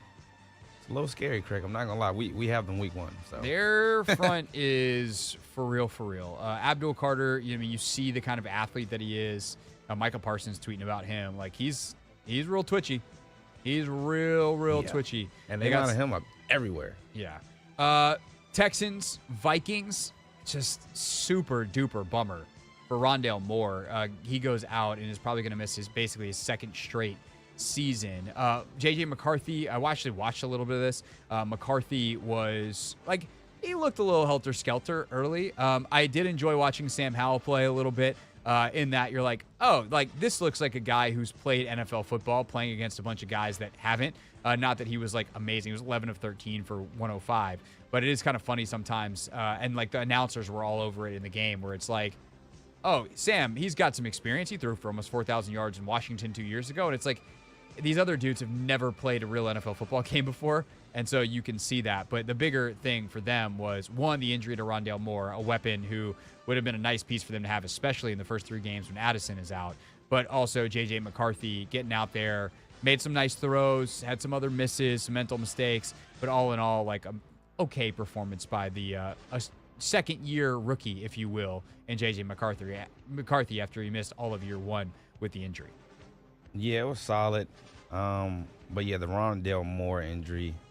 I just hate injuries, man. And I feel as though after the first week, like, there were just so many injuries that piled up, like, left and right. And it's just like, God dang, why can't we just, be immune to these kinds of injuries? Can this be maddening? Can we turn injuries off? Like, that would be cool. I would enjoy that. All right. When we get back, we will take a look at the rest of the game. So if we haven't talked about your team or a team that you're interested in yet, we will get there next after a look at what's trending here on the Hoffman Show.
Back to the Commanders. We identified, Anthony, 6 players that we were focusing on, and I would say we did a pretty good job on the identification category. Nice. So we will get to that coming up in just a few minutes. 6 o'clock, our pick 6 at 6. Right now, though, we continue our journey around the NFL, and we do so including one of the craziest things I have ever, and any of us have ever seen on a football field. However, we pick up with our next game, and actually, that's one game away. First, pick up with Cowboys and Rams. The most interesting thing that happened in this game was CeeDee Lamb got run over on the sideline by an official because CeeDee, who's not used to not playing, was like, ooh, Jonathan Mingo's behind the defense. We got a touchdown. I'm going to walk out here in the white strip. Bang! Absolutely destroyed by the side judge. Gets penalized for it. Come on. Like, could you imagine if he got seriously hurt? I'm not. He probably was in some pain. Yeah, like, I'm glad he didn't because I don't want him hurt. Also, I feel like Cowboys fans would have been unhinged at that official. But, like, that's on CD. Like, you just can't do that. Yeah, definitely can't do that. The ball was a little bit underthrown, which I was shocked. Joe Milton has a freaking arm. But yeah, that's insane. That's unacceptable. Milton 17-29 for $143, a touchdown and a pick. Stetson Bennett powering a Rams offense that started strong, finished strong. 16-24, 188, 2 touchdowns. Sean McVay continuing to insist that Matthew Stafford is just fine, and he is actually hoping to return to practice this week. The craziest thing I might have ever seen on a football field happen in Steelers-Jags.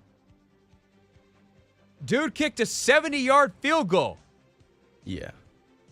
Did you watch the highlight? I watched it. It would have been good from like 74, maybe 5. 1, it had room. 2, so it's the end of the first half, and that's why they were like, let's try it. It's because if you miss it, like, no, you're not putting your defense in a bad spot. Even in the preseason, you don't really want to do that. It was so bizarre. Like, you're just kind of used to a certain amount of space on the screen between, like, the players where they're all lined up at the line of scrimmage for the field goal and the field goal. And, like, it felt like the camera angle was broken and the screen was warped. Because it was just, you're like, that's too much space. Why are they standing all the way back there? You don't kick field goals from there. And then he just absolutely bangs it home. So, Cam Little, congratulations. 70-yard field goal in a 30-25 loss for the Jacksonville Jaguars. Jag starters played a little bit in this one. Trevor Lawrence, 6 of 7, 43 yards in his time. No touchdowns. Mason Rudolph, 9 of 10 for 84 before Skylar Thompson came in and threw 3 touchdowns, 20 of 28 for the former Dolphins quarterback turned Pittsburgh backup. Travis Hunter, 2 catches, 9 yards in his debut, played some on both sides of the ball, but we'll see, obviously, how that plays out in the regular season. But the big story, 70-yard field goal, a legitimately ridiculous thing that happened in real life in an NFL preseason game. By the way, Little, 4 for 4 and 1 for 1 on extra points. Good day for the Jags kicker. Yeah, no question. To be honest, I think, I don't know, to me, in the first preseason action, it seems as though Travis Hunter is probably going to play receiver, and I think maybe like some DB on like obvious passing downs or like that seems to be how they're training him. But we'll see. We will see. We'll see. That feels a little backwards, but then again, Liam Cohn's an offensive guy, so I'm sure they have a plan.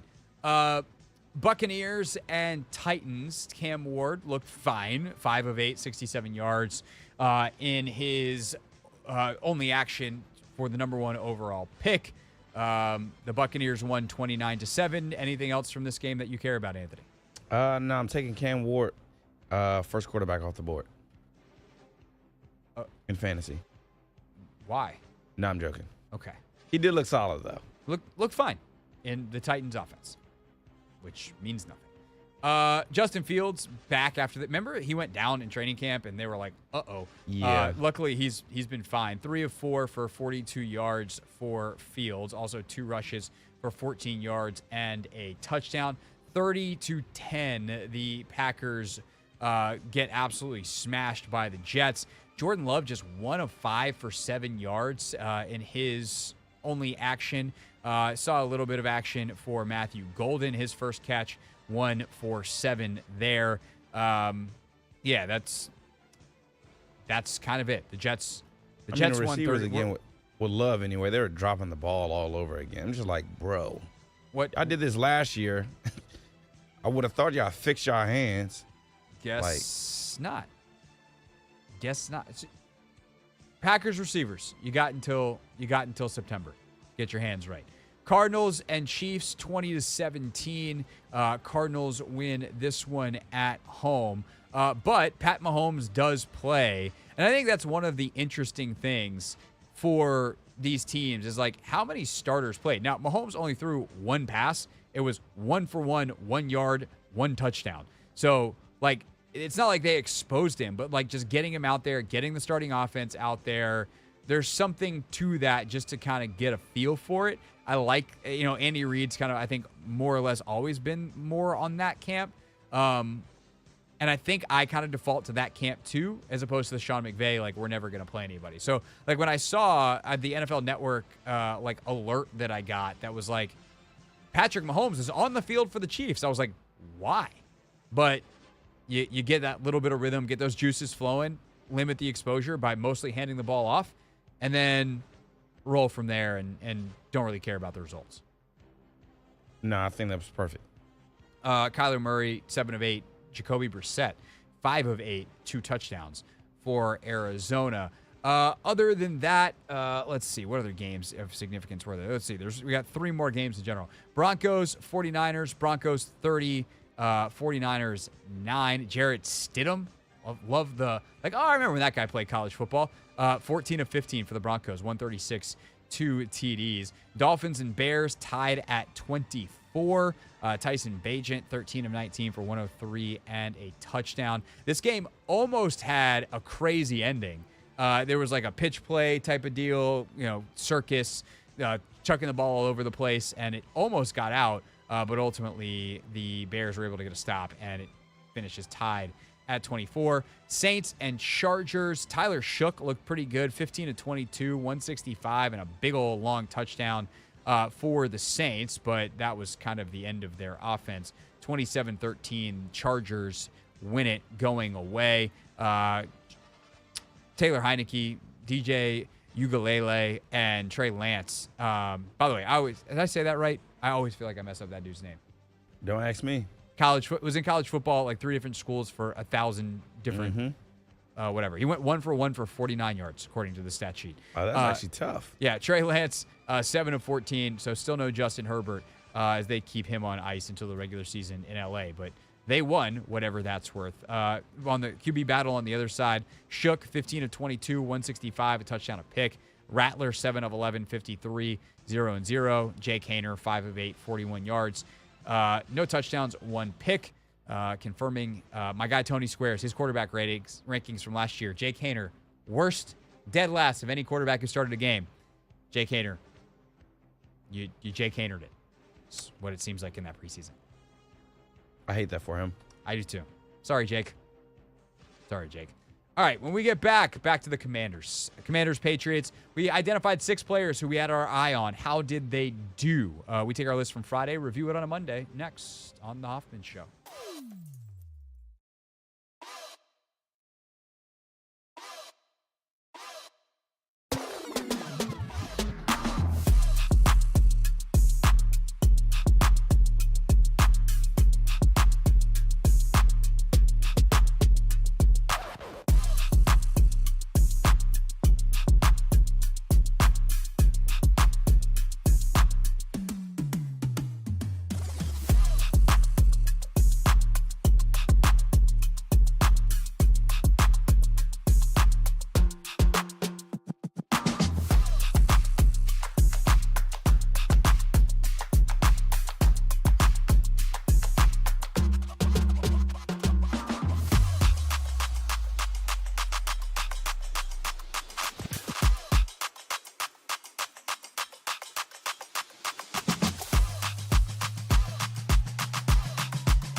Last hour on a Monday here on the Hoffman Show, Team 980, streaming live on the Odyssey app, iHeartRadio, and TuneIn. Also on YouTube if you want to watch us at the Team 980. Right now, or I should say coming up in half an hour, we will hit you with some Take Command defensive breakdown review of the game. Me and Logan Paulson. But coming up right now, 6 o'clock, Monday, Tell the Truth Monday, it is time for our Pick 6 at 6. The 6 biggest Commander storylines. It is caught! Delivered at 6 o'clock sharp. It's the Pick 6 at 6. We set out to find a leader, someone who could take this franchise to the next level and build an elite team that consistently competes for championships. All right, so on Friday, we picked 6 players or groups of players that we thought would have a significant impact, or we specifically thought would be worth watching on Monday, or on Friday night, and then talking about again on Monday. And I think we did a pretty good job with this group of players, Anthony Haney. You were not here for it. It was Metal Chris was hitting the buttons for you, doing a great job. So this was totally my list. So you'll have to if there's anybody when we get to the end that you want to shout out, you can do that. But starting with number 1. Oh, I didn't tell you to get ready. Are you ready did you look at the list and did you see who it is? So that you have the soundbite that you can play? Do you have your drops ready? Oh. There's a specific running back that I was very interested in watching, and I think he did a good job. And that running back is Ja'Cory Krosky-Merritt, a.k.a. Bill. He crushed it. Obviously the statistics are not amazing when your first run is a 0, but it's like, oh, that was an amazing 0-yard run because it should have been -5. That's what you want. A little bit more of a mixed bag in pass protection. That's where he's going to have to prove I can be a starting, every down or at least legit first and second down back. He's going to, as he faces better competition, some of these, squirmy runs, he's going to get his clock cleaned. So he's going to have to pick his spots a little bit more. But, did you see the thing that everyone was excited about? Yes, I did. And it worked in a real football game where they were trying to tackle him. And that's good enough for me, Anthony. Yeah, I thought what he, put on tape was definitely pretty impressive. Again, we seen the explosiveness. We seen, him take on contact, be able to play through it, also turn negative yards into something positive, or I guess 0. But still, this is what we've been wanting to see. And to be honest, we just want to see more. For sure. Would love to see more. But at the same time, statistically, he was the worst back, yards per carry wise. Demetric Felton had the one long 28-yarder, so that bumps up his average. So he has 6 for 42. Chris Rodriguez, who had a couple of really bad looks to run into, not his fault. He still manages 6 for 22, 3.7 a carry. Krosky-Merritt, 3.4. McNichols, 3 for 18, and just absolutely bulldozed through on the one longer one that he had, the 9-yarder. So, all these guys, I think, showed that why this running back room is pretty strong in general. I just think when you eye test it, when you watch Bill, you see oh, that guy's wiggle's a little bit different, and his big play ability is probably going to be a little bit different. If you're who do I trust to just consistently get 4 yards? Chris Rodriguez of this non-Austin Eckler, Brian Robinson group, right? Who do I think has the best chance to get 20 yards? Bill. And I think there's something to that on the upside side of it. Yeah, I think that was well said. This is why, this position group is just, one of the groups that I think a lot of people are monitoring because, again, we don't know if they're going to keep 4, 3. We don't know. Yeah, I think they're going to wind up keeping 4, but we shall see. Number 2 in our pick 6 at 6, Benjamin Sennett, the second-year tight end who we're kind of waiting to see to take that next leap. 3 targets, 2 catches, 10 yards.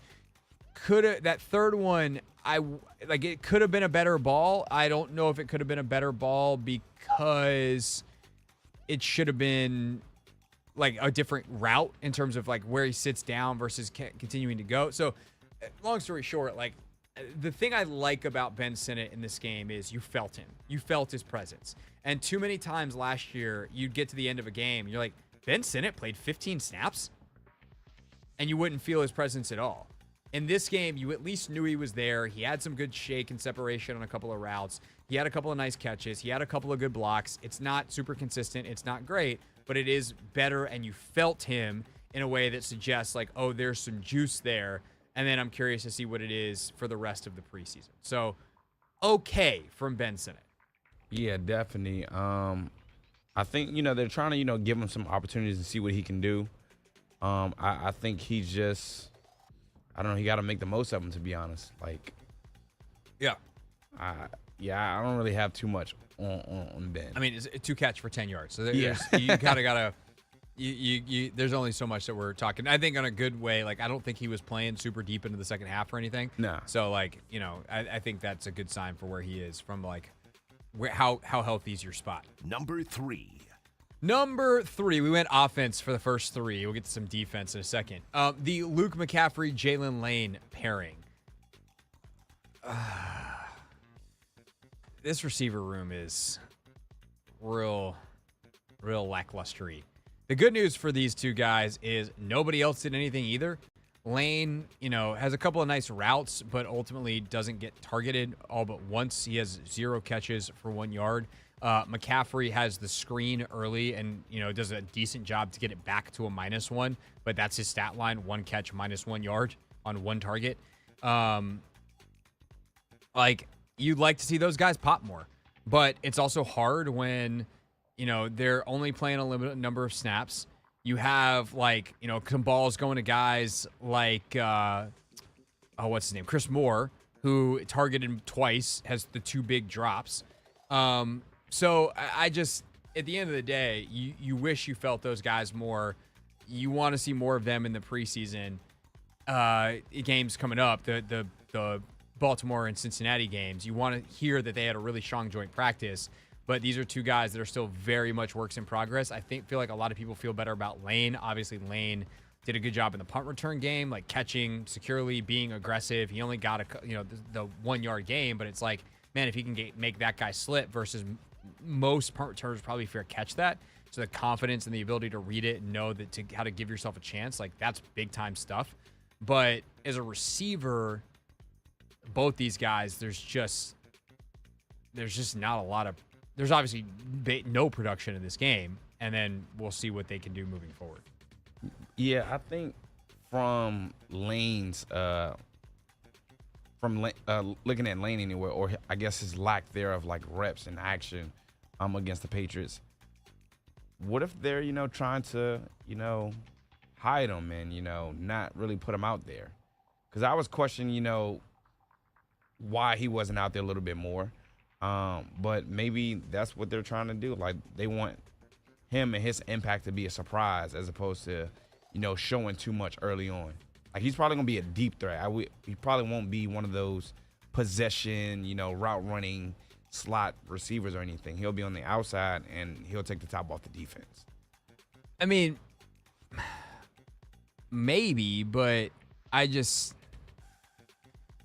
to think that, like, that's just kind of how the game went, right? Oh, like, okay. you have, yes, there's some role stuff, some role shifting that's happening because there's no Noah, because there's no Terry, because there's no Debo. There's all that stuff. And certainly there's going to be, like, some gadget plays where Jalen Lane could be an option where, like, maybe that play is installed with Debo in mind, but, like, we got to get Jalen a touch because he's too dangerous not to. Let's put Jalen in on this gadget play. So, like, there's going to be some opportunities for him, but I don't think they're sandbagging him in the preseason. Like, he's a 4th-round pick who the offensive coordinator admitted last week he didn't fully understand what he was capable of.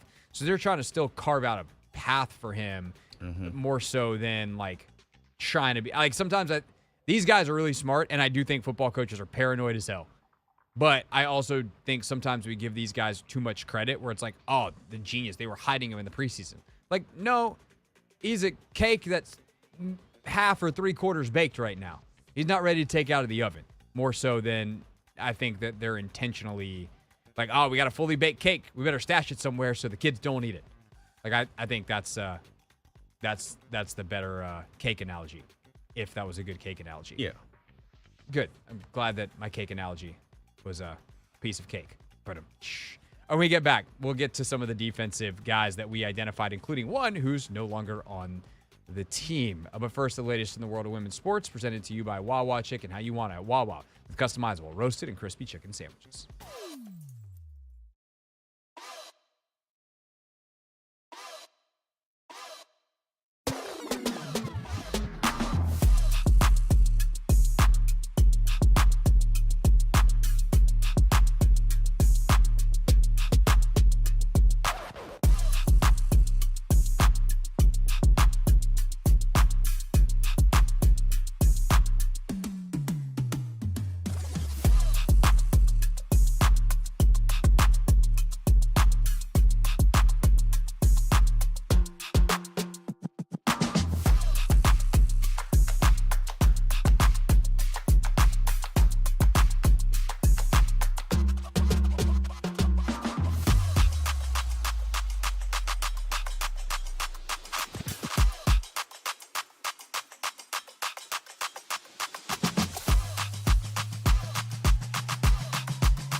Logan Paulson's thoughts on the Commanders' defense coming up at 6:30 here on the Hoffman Show.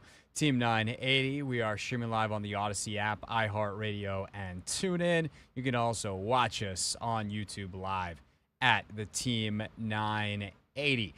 We continue rolling with our pick 6 at 6. We identified 6 players that we were watching, or 6 groups of players that we were watching on Friday. We review them here on a Tell the Truth Monday. Number 4. And number 4, we had Dominique Hampton and Kane Medrano.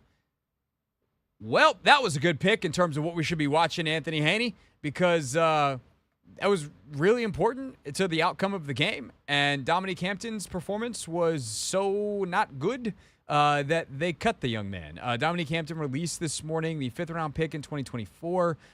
Ultimately, my guess is they just kind of decided, like, we have this dime linebacker kind of role, this coverage type player that's also going to be playing a lot in the box, like. And Kane Medrano's shown some real pop in that position, some real the athleticism he has shines. And I think the biggest thing is Hampton, and I know he had a back injury last year, so I don't want to say this is like a lack of desire, but like when you talk about the play style that Dan Quinn wants, and Dan talks about the play style and how we can't just excuse this loss because of the personnel and the way the Patriots approach the game. And in terms of, like, they game planned a little bit and the Commanders didn't, and just be like, it's whatever. Like, there's things that they do, the way they get down, to use Dan's, one of his pet phrases, that Dominique Hampton just didn't seem to be able to do. Like, he just didn't arrive with the physicality and violence. And I don't know whether it's, like, the added weight and the position change. It's just, like, there's a little bit of Monstar zapping his athleticism, and it just isn't there. And it's there for Kane Medrano. And so I think they just were like, all right, well, let's just roll forward with Kane Medrano, and let's give Dominique Hampton a chance to go somewhere else and try to be successful. And it wasn't perfect from Kane, but you see the want to, you see the hair on fire nature of his game, and you hope that over the next couple of years that game matures into something that's really, really, special. But for now, I mean, Hampton just got destroyed in the run game time after time. Didn't bring anything really as a blitzer. Didn't play the coverage in the way that they wanted. Some of the quarterback runs that got out, or he's in the area. So just, if you watch the tape, man, like, kind of understand why he got let go. And I feel bad for the young man, but like, damn, that was not good for Dominique Hampton, and it was good in its own way for Kane Medrano. Yeah, do you think he just never truly embraced being a full-time linebacker? I have a hard time believing that. I mean, Quinn had good things to say about him today. Of course he's going to. You never heard anything like, oh, it's not, he's not doing the work. Sometimes it just doesn't work. Like, you try something, you do an experiment, and it doesn't work. In fact, if you, like, there's a thought in the scientific universe. God, I'm such a dork. There's a thought in the scientific universe that if you do not experiment enough that you are failing a lot, you are actually not really doing science. And sports is not science, but the idea is, like, you have to take some risks, because if you just do the thing that is going to work in, like, the science world, then, like, congrats, your experiment worked. We already knew that. Like, we didn't actually make a discovery. And so if you're going to take the big swing, right, you're going to fail sometimes. Obviously, in the NFL, the more you can do, you don't get bonus points for discovering something new. The goal is to win football games. So if you can find someone who can do the thing that you want with 100% certainty, you should take the sure thing. But if you're going to take a guy based off the athleticism like a Dominique Hampton and say, we think that this athletic profile is worth the swing, it's not always going to work, and you try to figure out what didn't and why, so that way you don't repeat the same mistake again the next time. But the nature of taking risk is that it's risk, that sometimes it's not going to work. And I think that's just kind of what happened with Dominique Hampton, and I think it's unfortunate, but it is what it is. Yeah, for sure. And I like what I saw out of Kane. He had a couple, bad angles, but at the same token, like, he showed that he could shed blocks, still make the tackle. Like, again, he's a, 6th round rookie? Yep. Yeah, so I think he has the room speed, to grow and the develop. speed is electric, man. When he gets going, you're like, oh, Yeah. like, you notice 56, and that's a good thing. Number 5. Number 5, we had Tyler Owens. A little bit of a mixed bag because he, overall kind of did the things he was supposed to do. He just didn't finish some plays. And, I will say that feels uncharacteristic of what we think Tyler Owens is. I don't know that we've seen him play defense enough to know whether that's really uncharacteristic or not. And it's impossible to tell in training camp because, he arrives with seemingly violent intentions, but you don't get to follow through on said intentions when you're tackling, or you would be tackling, your own dudes. So he had some nice coverage snaps. He was aggressive to the run. He's just got to finish these plays if he's going to be that nickel, that big nickel guy. The same kind of role Medrano's fighting for, and some other guys that are in that mix. You have to be a really good run support player. You have to tackle. And you have to tackle well to play for Dan Quinn. And so we'll see if Tyler Owens can do that. But I think that there were some encouraging signs. Overall, the safety room, Butler played pretty well. Revo played fantastic. There's good depth there. And all those guys pretty much play special teams as well, which is kind of cool. So you have just a really good group that all does similar stuff, that's interchangeable in a lot of ways, which is a nice advantage schematically. And they feed off each other from an energy standpoint. They have the special teams mindset, which is, I think, what you want in a safety in a major way. So Owens and that group in general, I think on the back end, the back end played pretty well. The corner spot was definitely more hit or miss, which we'll get to in a second. But at the safety position, that's one of the positions I actually feel maybe the best about, assuming that Quan maintains a high level and Harris is what we think he is as the starters, and then the depth being strong underneath them. Yeah, Dan Quinn actually talked about the safety group yesterday before practice, and basically when he was asked about the strongest position groups on the team, he went straight to safety. So he's definitely confident in the group. But I think the point that you made about finishing was very important. I think if Tyler Owens can show that he is reliable in that aspect, I think you can start to trust him. So yeah, getting that kind of athlete on the field is always a good thing. Find snaps for that guy exactly if he can do it. But if he's going to get out there, run around, and miss tackles, you can just wait till special teams. And also, you kind of got to tackle on special teams. So early season, preseason rust, not terribly concerned. Last but not least, number 6. I wrote down Kevon Seymour, but he is on some level a placeholder for DB 11, right? Who's the corner that emerges as good special teams player, gives them some optionality behind Lattimore, Amos, Sainer still, Jones, and then I kind of think Noah Igbenogany is probably safe as 5. So, is there a cornerback 6 that emerges? And Seymour's a guy that's got a history of being a good special teams player, and he's this big physical guy. Well, he got hurt in the game and has actually been placed on PUP. So it's not going to be him. They have guys like Bobby Price, who now obviously your chances go up, but they also brought in 2 more guys. So I think it's pretty clear. There were 2 positions that after this game, they went hard in the free agent pool. They tried out 20-something guys, and 7 or 8 of them were linebackers. They obviously signed Duke Riley. And then they also tried out a bunch of corners and signed 2 of them. So there's clearly room there for another corner to make this roster. They are searching for one. They would love to see another corner option emerge, even if that guy maybe starts as a practice squad guy. But last year they had some injury issues, obviously, and some play issues last year. So they brought guys up with some regularity at that position. But I think it's another spot where Quinn wants kind of a deep crew. And I think that there are definitively spots available below the bottom 5, even if those are going to be practice squad spots with the possibility to be called up on game day. Yeah, I mean, what I saw in camp, at least, I really like what I saw from Bobby Price. But in the game, I don't necessarily know if it translated all the way. Again, he will have more opportunities. But if I was to, bet, I would say Bobby Price. Yeah, he definitely seems like he's ahead right now. But I think the most important thing, obviously, the corner position is Trey Amos, player, looked real good. He's a real dog. Good the other night, and excited to see him play this season.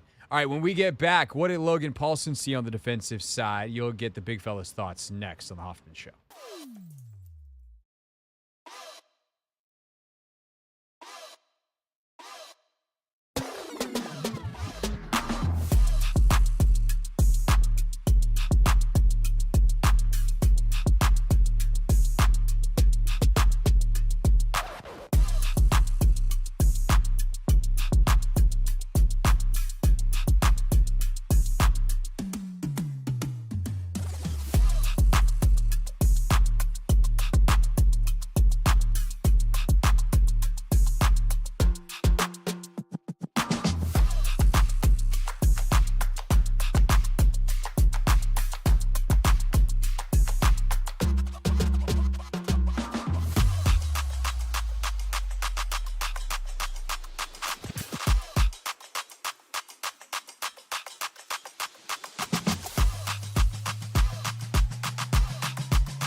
Final half hour of the Hoffman Show here on the team at 980 on this Monday. Tomorrow, a vibe check Tuesday. We'll see how you're feeling. I think we should get Mitchell on tomorrow too. Maybe Tischler Tuesday it up. So we got a stack show tomorrow. Big one on Wednesday as well. So make sure you are checked in with us here on the team 980.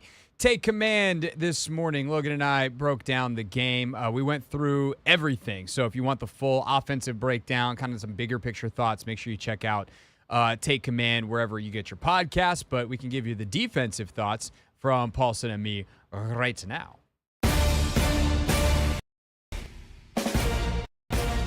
Take Command. I'm Craig Hoffman. Logan Paulson. Defense. Let's talk about it, Logan.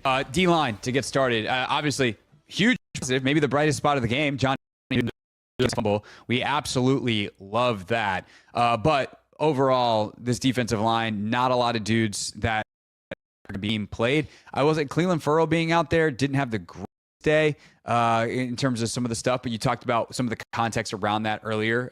Some of those edge runs, game plan, typically just don't see in the preseason. Thanks. Really appreciate that. But what do you make of how the D-line on Friday night? Yeah, and real quick, I just want to give Trent Scott a shout out too. I thought he did a really good job playing offensive line, just to kind of throw him out there. I forgot.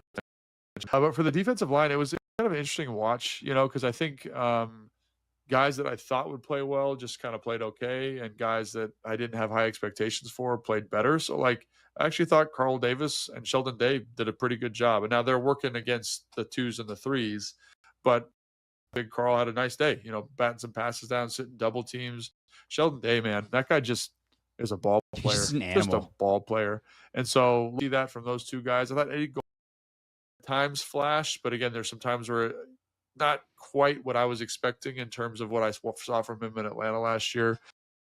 Jer'Zhan Newton, you mentioned him. I think there's times where you could feel him a little bit more. There's still times like on first and second down where it's like, hey, can we sit that double team a little bit better? Can we be a little quicker with our hands? Can we work our get off a little bit more? But then you see him on the sack fumble where that's a ET, like where the end picks for him, and his ability to turn and bend that corner.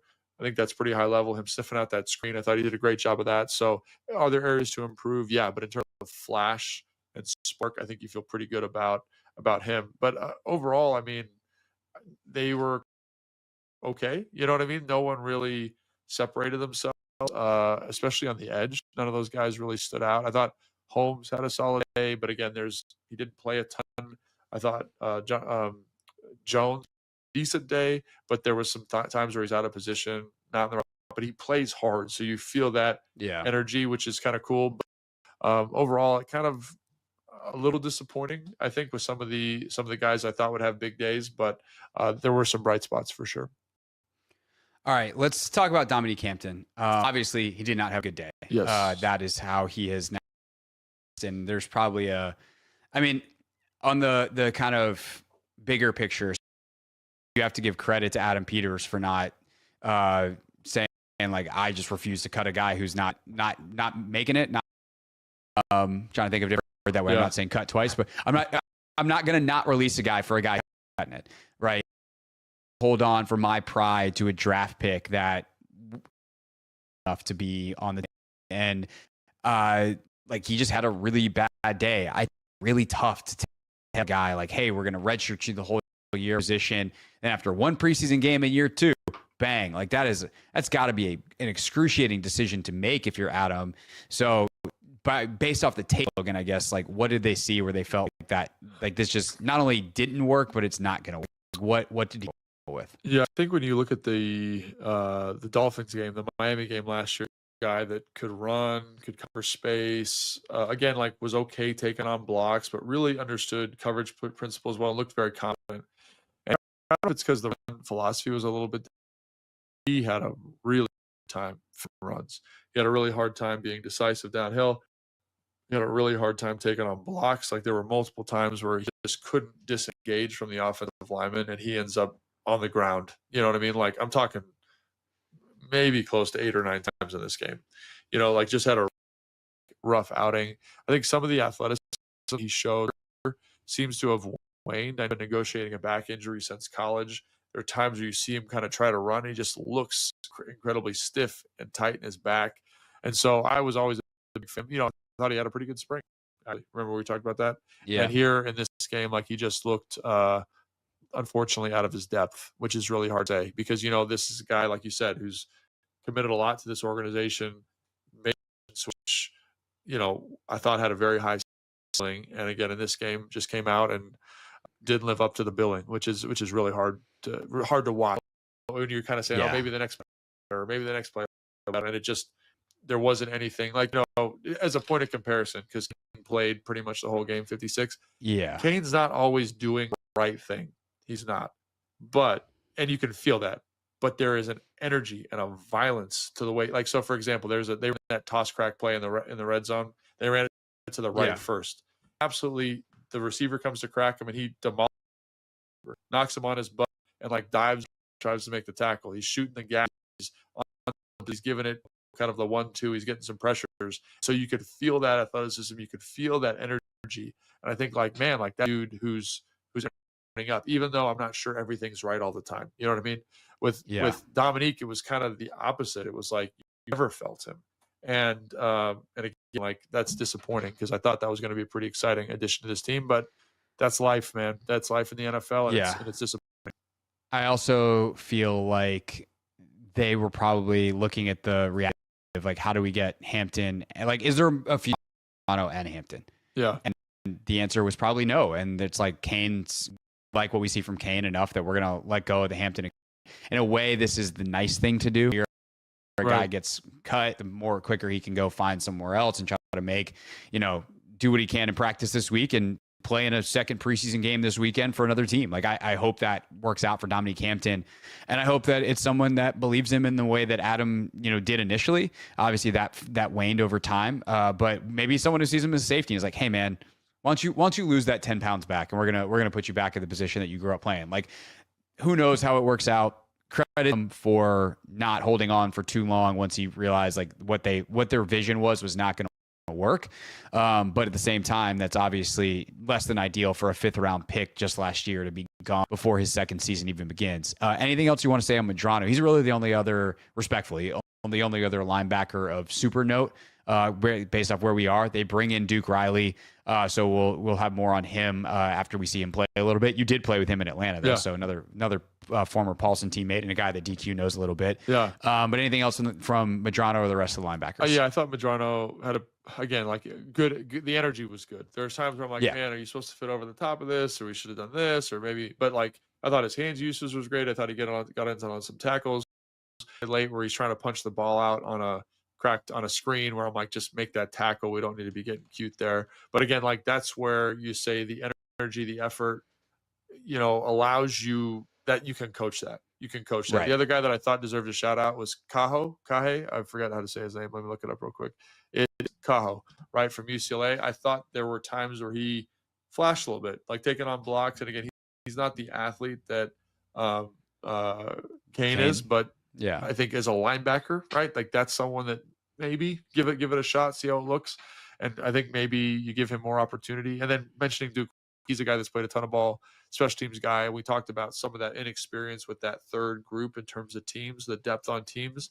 He's the guy that comes in and solves that problem right away. So if Dominique isn't working out, this is a really smart move in my opinion, because you give young linebackers someone to kind of model after, watch, but also a guy who's made his career. I think this is probably year 7 or 8 for him, just playing teams at a high level. So that, again, like there's no issue with that, the depth of that team's group. So for sure. All right. Secondary wise, not the day that I think Jones was hoping for. Had, a couple of missed tackles, you feel the physical, but also you got to finish, this is where it's not thud anymore. It's not like it's real football. And one of the things that we talked about before the game was like, how well are some of these guys going to tackle? Then you have Jeremy Reeves, who that guy knows how to tackle. I don't know what the hell he's supposed to do on that he gets flagged it's a penalty, for. But it's tough. It is, but I don't think it should be. Like the idea of why it is a penalty is smart. You're trying to protect guys' heads. It's only a penalty because the ball carrier dips his head. Yeah. Like Revo's head is headed to the side of the dude's hip. As the tackle is guy tries to shoulder him, they wind up making, more helmet contact. Like, what is he supposed? He targeted it correctly. I don't think he should be punished for that. I mean, he did target it correctly, but again, like that's the rule, like helmet to helmet contact, and he definitely initiated it. And again, like sometimes, like in order to give the refs a consistent aiming point, like these plays that are bang bang like that are penalties. Like I was talking to Fletch about, he's like, yeah, I'm a defensive guy through and through, but like unfortunately, the way the rule's written, that's a penalty. So I empathize with you. I empathize with Revo. Like I actually have him on my list as like one of the guys who just played out of his freaking mind, man. He had an awesome game. Physical, downhill, tough tackles, like aggressive to the ball. Like there was a draw, like in the low red when they were going, the Patriots had the ball going right to left. And he like kind of beat the receiver, kind of went inside, probably misfitted a little bit, but gets his hand on the foot, tackles the guy. And I'm like, that's what you want to see from defenders, right? You mentioned Tyler Owens. I think he had a better game than I went film, but all the stuff you said about him is true. Like, we got to finish some tackles. He had some stuff kind of in the muck and the mire. He had some good coverage stuff. But like you said, you come out of that saying, like, man, we got to be a little bit more consistent than that for sure. But I think overall, when you watch down to down, you're like, actually, this is okay. You can be better for sure, but this is okay. And I think Noah Monogany played his absolute off, man. He had an awesome game. The problem is he gave him that touchdown late. So I think a lot of people. I just feel like some of the worst things that happened to them. Sometimes that's just unfortunate. Like, you're just there. Yeah. But like on the kickoff return, he's chasing down, and you're like, I think he was the L1 or R1 on the side, so he's the safety kind of fitting in there, and like that's to me unrealistic because, like you said, Yankoff's getting held. There's like 10 yards. Yeah, on this the gap side, is enormous. Just like, that's unfortunate. You're the guy in the picture getting run past, and then he gives up the touchdown. I feel like there's one or two more where you're like, oh man. But like, I think that's kind of the one. I'm glad that it actually was better than it felt. Yeah, that's good. I'm not trying to take away from that. He covered competitively, and again, one bad play to my eye, which again, like, it's going to happen. But overall, he deserves a shout out. To me, that's the Noah experience, though, and like why he's a great backup. Sure. The thing that's consistent with him is he's going to play his absolute face off. Yeah. He's always going to give you effort. He's going to play with physicality.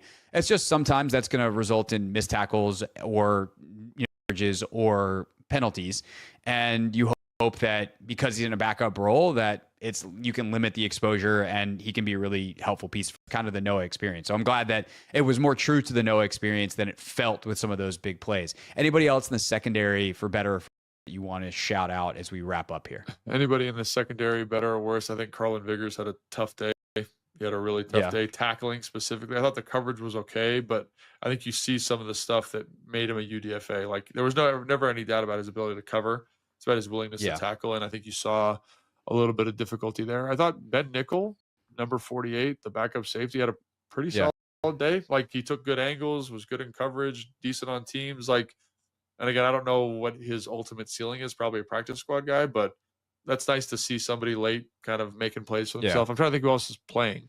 Percy, I thought played really hurt himself early. I did less play than a lot, ideal. So, and then if you want to give stars for the game, like Trey Amos. Yeah, he kid's played really awesome. well. Yeah, I mean, I forgot, but he was great. Like, he tackled well. He made a great play on a toss crack. It was the same play that Kane knocked over. It wasn't the most physical play, but got the feet tangled up, and then he just seems to, I mean, whatever he's doing, the seatbelt, like we can, yeah, he's doing a good job, and I want to see. And so for me, it was good to see, really all your draft picks. Connerly played pretty good. Amos played well.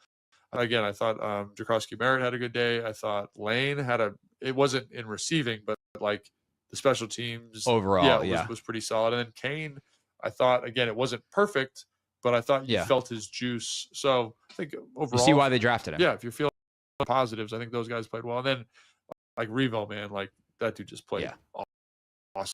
Revo forever. All right, that's our show then. We did it. We did a show. By the way, I guess we should, this technically go teams bucket, but Matt Gay, obviously the miss, that's not great. But the best kickers that are going to be available to replace him, if they need to go down that path eventually, are probably competing for the rosters right now, which is something we learned last year the hard way. So while clearly needs to pick it back up, he was fine the first couple of weeks, had a couple misses, and then or has the miss in the game. I would not freak out to think that they're ostriching with their head buried in the sand about that. And Dan Quinn even acknowledged, like, hey, after your guy misses, like, it's a fair question to ask. But they gave him a lot of money. He's definitely, they want the guy. And unless he struggles the rest of camp, not going to bring anyone in. I'm sure a list of options, but that anything else you want to add on the kicker situation? Or does that cover it? No, I think you perfectly. Yeah, they have enough other things going on that they can use the roster spots for something else, despite the fact that annual plea that Tressway should not have to kick in the preseason, shouldn't have to punt. They should always just sign a punter for the game and be like, put it down there. But that's a thing for another day or perhaps another year. All right. I'm Craig Hoffman. We'll see you later this week with more and the Bengals preview and some more. So, Logan, I'm Craig. See you next time on Take Command. All right, for the full episode, including thoughts on the offense and the special teams stuff, then check out Take Command wherever you get your podcasts. Let's take a quick look at what's trending and then come back and wrap up the show with real things, real people said in a real microphone.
The Hoffman Show. We're on the Team 980, always live as well on the Odyssey app, iHeartRadio, and TuneIn Radio. Tomorrow, Vibe Check Tuesday. We'll check in on how you're feeling about the Commanders in the 4 o'clock hour.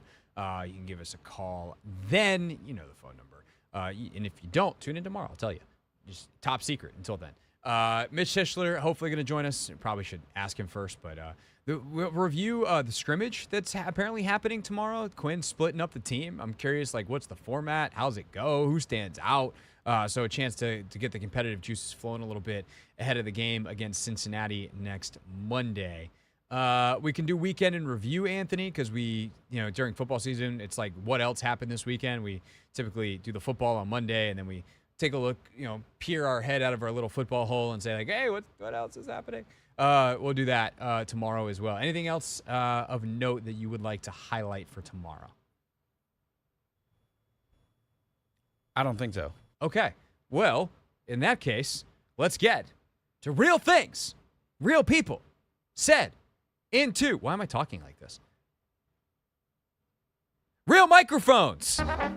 Real things. We're not going to be sucked this year. Real people. 5-11, not very good. Said into real microphones. The culture is actually damn good. That's a quick hook today, Anthony. Quick hook. All right. This one, I'm playing this because he's my friend. 2, I'm playing this because this spoke to my soul. There have been times when we have had the stream not have audio on our YouTube stream doing this radio show. However, we've never had the show not have audio in general everywhere, and sometimes it's because a button gets crossed, but the primary way in which you consume the show is the radio, and so that seems feasible. I cannot ever remember doing just a YouTube live stream show where all of a sudden the YouTube has no, it's the only way that someone's watching and there's no audio. That apparently happened to my good friend Damon Amendolara.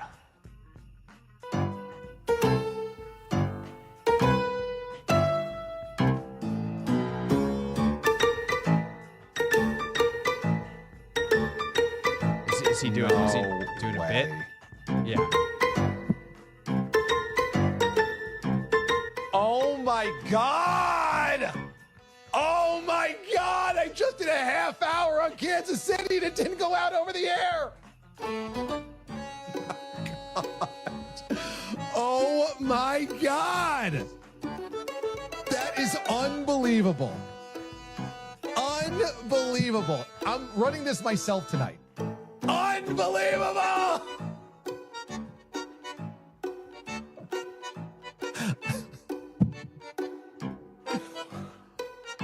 Wow. Okay. Well, for those that are still here, half hour after watching me talk, thanks. Wow.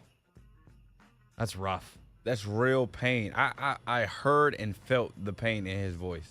Yeah. That's a real, you just feel like especially when it's good. You're like, I crushed that and it's gone. There have been times I've forgotten to hit record or start the stream on this, and I'm like, oh, at least we have the audio, but that was so good. I was so passionate. I wish people could have seen my face. And nobody did. Nobody did. And then there's more work for you on the back end. Yeah. So it just sucks for Damon. All right. Well, we'll see you tomorrow, and we'll turn all the mics on here on the Team 980.